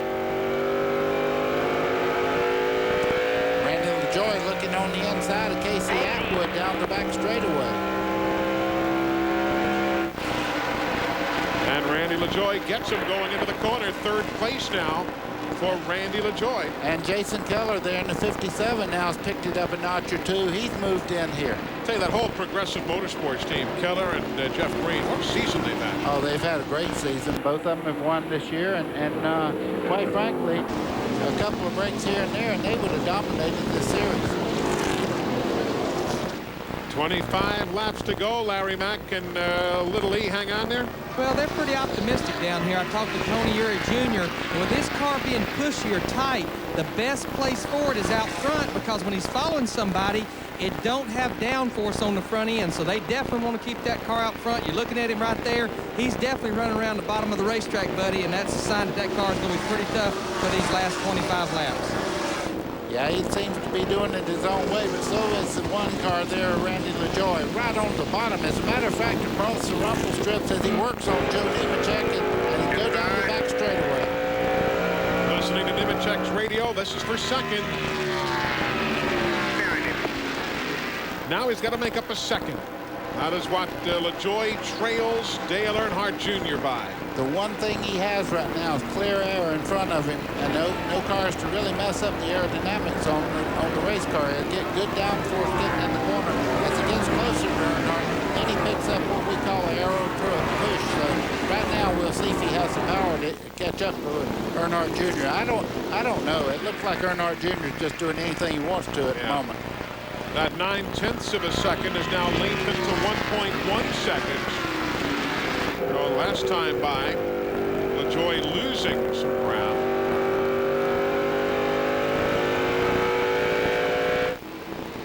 That's the spread right there.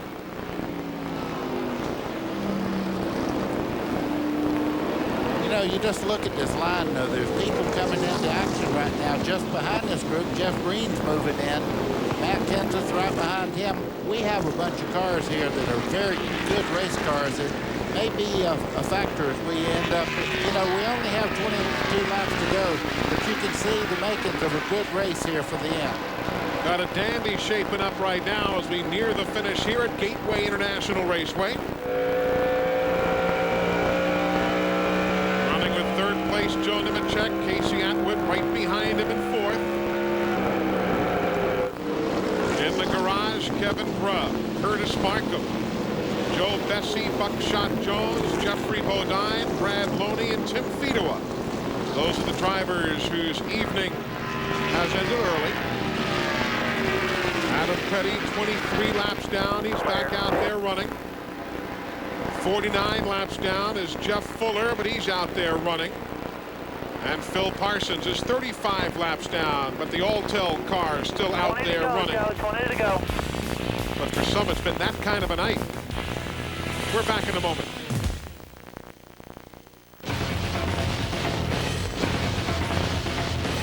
Laps to go. Does Randy LaJoie have enough time to get there and then pass Junior? Well, Eli, it looks like right now he's closing in. It was seconds. Now it's down to car lengths. As you see right there, about 10 car lengths back for Randy LaJoie. He's got a perfect line around the racetrack. Earnhardt may be saving a little bit. When he closes in a little bit closer, he may stand on the gas a little more. But right now, Randy LaJoie is closing in. Let's go to pit road. Well, Eli, buddy, I talked to Mark Reno, who normally is up top spotting, but he's in the pits running the pits here tonight for Randy LaJoie. And what Mark said, he said, we're good right now, but I think Dale Earnhardt Jr. is just as good. I just don't know in 15 or 16 laps if we can catch him, you know. But he said Randy's not saying anything. He's not saying anything to Randy. They're trying hard not to break his concentration. But you know what, guys? Catching Dale Earnhardt Jr. may be one thing. Passing, I'm sure, will be another. I think so. And Casey Atwood having a tough lap here. Yes, he is. He's falling off the pace quite a bit. I don't know what's happened to the car. It's almost like he's dropped the cylinder because he is off the pace a little bit, and the cars are getting by him, and he's losing valuable spots as we come near the end of the race. Atwood running now. At a pace that is a bit slower by about 1.5 miles an hour than the last time by. He's fallen back to 6th. It's just a half second, though, from Earnhardt Jr. back to LaJoie. There you see the differential. Randy won the season opener at Daytona back on the 13th of February, part of Speed Weeks. Man, I'm going to tell you something. He's gobbling him up. Yes, he He's is down now. to about 3 or 4 car lengths now. This is for the lead. They get a car length as they go through turns 1 right there. Randy LaJoie in the 1 is handling perfect around here. If Earnhardt's got anything, he better start using it. If you like to play the numbers game, Randy LaJoie started 27th. Last 2 races on the circuit were won by guys who started back in the field. Myrtle Beach races won from a 29th starting spot. Pikes Peak last week, Andy Santerre started 20th. And at this track, the 2 races that have been held here, with Elliott Sadler winning and Dale Earnhardt Jr. winning. Elliott was 12th and Earnhardt Jr. 13th when they started those races. So you don't always have to start up front. We don't have to look at the computer anymore to see the distance between the 2. It's down to a couple of car lengths now. Randy LaJoie visibly quicker right in the middle part of the corner there. He closes up. That is for 9th place. Mike McLaughlin in the 34. Todd Bodine in the 66. That's for 9th.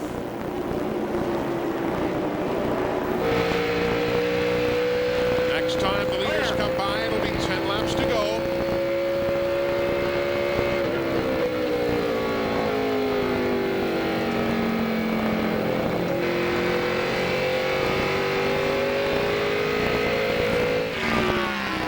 Two teams still on the lead lap. 10 to go now, 10 to go. The Farrier back in 22nd. Last car in the lead lap. There you see Atwood and Kenseth, 6th and 7th. Keep coming. Atwood don't look. It wasn't a cylinder he dropped. I don't know what happened because he's back up to full song now. Matt Kenseth hanging on right now with a little bit of body damage, trying to take that spot away from Atwood. But you can see he's certainly not giving up anything down the straightaway to anyone.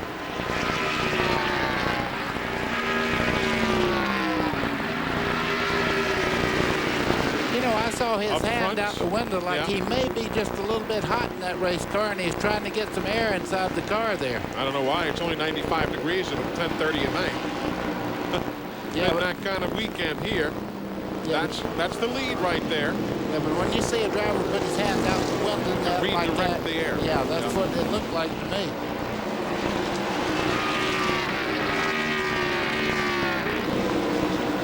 There's Green and his teammate Jason Keller. That's fourth place, swapping hands right there. Jeff Green grabs it from Jason Keller. Matt Kenseth battling with Casey Atwood. That's 6th and 7th. Well, if he is running hot in the race car, Matt Kenseth right now is not giving him any breathing room at all. He's underneath him there, making him run the high side of the racetrack, trying to get by. Inside, still there. There you go, good job. Keep coming. Clear all around, good job. Listening to Atwood's radio. 8 laps, about 4 minutes of racing remaining. If he's hot, he's going to gut it out, that's for sure. Well, that's when you test a driver, when he gets back up on that steering wheel, if he's burning up in that car. Up front. Now it's kind of stabilized right now. What Larry Mack say, catching him and passing him, that's two different things. Right now they're holding about, if anything, Earnhardt has pulled about a car length on him. You know, it's interesting, when Dale Earnhardt Jr. finished second at Charlotte, he started 22nd. And tonight, his second worst start of the year, started 18th, and here he is leading. Tony Eury Sr. Boy, he watched Dale Earnhardt win 21 times in this Busch Grand National division. Now he's watching the kid here do it his own way. He's won 10 times himself. Around Butch Miller.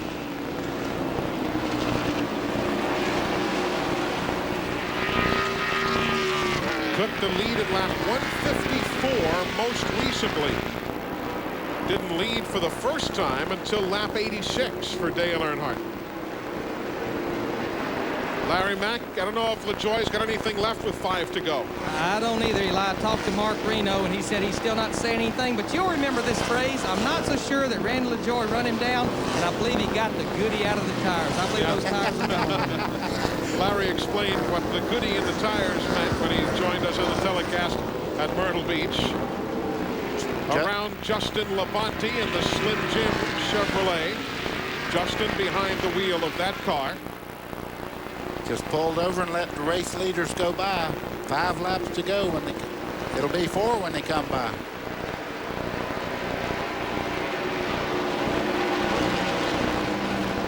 Got a little traffic ahead. Ted Christopher and Glenn Allen Jr. just off of turn number 2, about 100 yards ahead of the lead duo. I just watched Randy LaJoie's car. It got a little bit of push coming out of the turn 1 just then. He went in and it started pushing up in the center part of the corner. He had a tough time getting off. These guys are still going at it, Eli. Matt Kenseth running in 7th. Casey Atwood 6th. Then they swap it around. You're clear. Adam Petty's not going to finish. He has taken his car to the garage area. 34th is all he can advance. He's not going to be able to make up any more laps with this few remaining. So Adam Petty parks in 34th place. Will be where his night ends.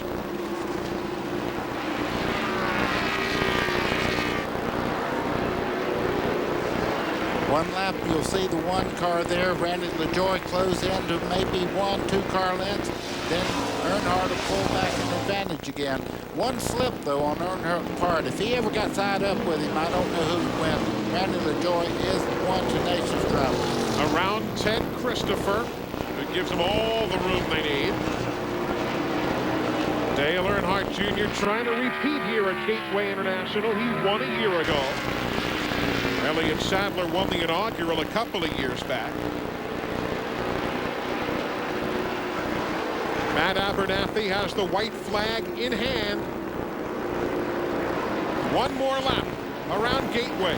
Boy, the crowd's going crazy, too. They really like Dale Earnhardt Jr. in this part of the country, and they're waving and pulling concern for him as he goes down through there, and they also like Randy LaJoy. I didn't mean to imply they don't. It'll be Dale Earnhardt Jr.'s 11th Busch Series win in his 61st start. He'll also pick up 5 more bonus points for leading the most laps. Very valuable atop the battle for the Busch Series point standings. 4th win of the year, Dale Earnhardt Jr. going to victory lane here at Gateway International. Randy LaJoy finishes 2nd. Nemechek, Green, Keller, Kenseth. That's how they come across the stripe. Glenn Jarrett. And I got Tony Uri here if I can stay away from the high fives. They're congratulating each other. Tony, you had to come from a long way back from 18th, but another solid performance by the young man. Yeah, his crew chief put him in a bad spot there at Wildline. We had a little wrong gear choice, and got a little loose on the end down here and bogged her down. That killed it at Wildline, so had a bad run there. Ron Hutter had a great night up there, 1-2, and looks like about 7 or 8 there. Great motors. He's doing a heck of a job for us. We had to twist her hard here at this old place. About like Pocono. You got 2 different straightaways. You have to turn them real hard on one side, and they lived. So congratulations to Ron Hutter again, and the AC Delco crew, Burger King, Snap-on, Nabisco, all these people for having fun. I think he's got him on. He's getting this down pat, guys. He's learning how to do this. Well, he's done it enough, certainly. As we say, the 11th Busch Series win in 61 starts for Dale Earnhardt Jr., Tony Uri in the bunch. When we come back, victory lane. We're returning in a moment. Every time you start your car, you're waging a war against friction. Dale Earnhardt Jr. in victory lane here at Gateway. Glenn? And he jumps down from the top of the car there. Did some serious damage there, buddy. You like this place, man. You must love this place. You won 2 in a row here. You came from deep in the field to do it again tonight. You kind of drove away from him, except right there at the end. Randy put a little pressure on you. Yeah, Randy did, man. I tell you, he was coming, and just had good faith in my car and its ability to hang tough. And I sure drove it hard there a couple of times and used the tires up it. She was there at the end, so once I headed Dad, my mom, everybody back home, we're really excited to be back in victory lane. Well, I know you are, and the fans here, Dale, are excited for you, too. The St. Louis area here, your sponsors coming from this area next year. Could you see the reaction of the crowd when you came down the front straight away? I know that, yeah, this is Budweiser territory, and we're all excited about next year, and all the race fans have supported us, especially in the St. Louis area. I guess I might have to call this place my second home. So, but we're happy for AC Delco and the support they give us this year, and we want to win that championship, and that's what we're working our hardest on. Was after the problems you had last week, did you tell yourself going into the nice race that, hey, we're not going to let anything like that happen tonight? I was almost going to be a little conservative or too conservative, and I was afraid of that. I was afraid of just riding around, and I don't want to be like that. You know, I want to race hard, but I race smart, so it got us to victory lane, and I just got to remember to do it every week, I guess. Was it hard to do that with the pressure that LaJoy was putting on you right there at the end? Yeah, especially Randy, man. He's like one of the toughest competitors we have in the Busch Series, and he's hard to beat even when he's behind you. He's hard to pass when he's out front, so I knew he was coming, and I didn't know whether we had the stuff to hold him off, but I seen his car kind of going away there at the end, and I just tried to stay consistent and smooth, and it pays off. It certainly did pay off. Another win for Dale Earnhardt Jr. We're going to let him celebrate. Go to Larry McReynolds. Man, I got the 2nd and the 3rd place driver here, Randy LaJoy. Pretty hot out there tonight, wasn't it? Wasn't too bad. The hottest this Chevrolet Monte Carlo's run in a while. Last month, Bob Evans and Monte Carlo's run very well. Our goal is to get back in the top 5 in points. We also want to win Charlotte. We're getting our performances up. Some lucky fan is going to win $1 million from Bob Evans on a sweepstakes, win a car and $1 million if we can win Charlotte. Last month, this car has been really running well. I got hats off to the Phoenix Racing crew, and you know, we run good. We're second best today, and I think if I could have caught Lily, I could have played pool with him like last week. But he had a good car, and anytime you can be in the same zip code as that 3 car, you're doing pretty good. You made a run at him there. In fact, you chopped about a 2nd off in just a few laps, but I think I may have made the call on what went on there. Yeah, I used the right front up pretty hard, and I was hoping he would slip up, because if I could have got in front of him, I don't think he could have got by me either. So, hey, it's a good day for this Bob Evans Chevrolet Monte Carlo, and we're going to take this piece to Indy and wear him out. I kind of figured he would. All right, I'm going to walk over here to Joe Nemechek. Finished 3rd, Joe. You were strong in the middle part of the race. Just a couple of guys was a little stronger at the end. Yeah, they had their setup match there a little bit better towards the end. Tell you what, our Bell South Mobility and Kia Chevy was strong. It seemed like earlier on, the longer we run, the better that thing was. It just like never slowed down, and It seemed like the last set of tires there didn't quite match our setup, whether it cooled down a little bit, but just seemed like we lost overall grip. And how about my pit stop guys? Come in, went out leading every time. Pretty awesome. Oh, I talked about them, and they did. I mentioned, you know, they're part of the Winston Cup crew over there for Sabco, but those 2 days of testing definitely paid off. When will we see you back run another Busch race? I think our next race is going to be Darlington and then Charlotte. Just got to thank everybody, special Carl Wagner, the motor guy. They had a special combination for here. We tested. Thing ran really good. If we would have been just a little bit better, we would have had something for them. Well, that's the story from the second and the third place finisher. Back up to Eli and Buddy. All right, Larry Mack, thanks a lot as we take a look now at the full field rundown so you'll know exactly where your favorite driver came home. Yeah, that Green and Keller bunch, I'll tell you, talk about consistency, buddy.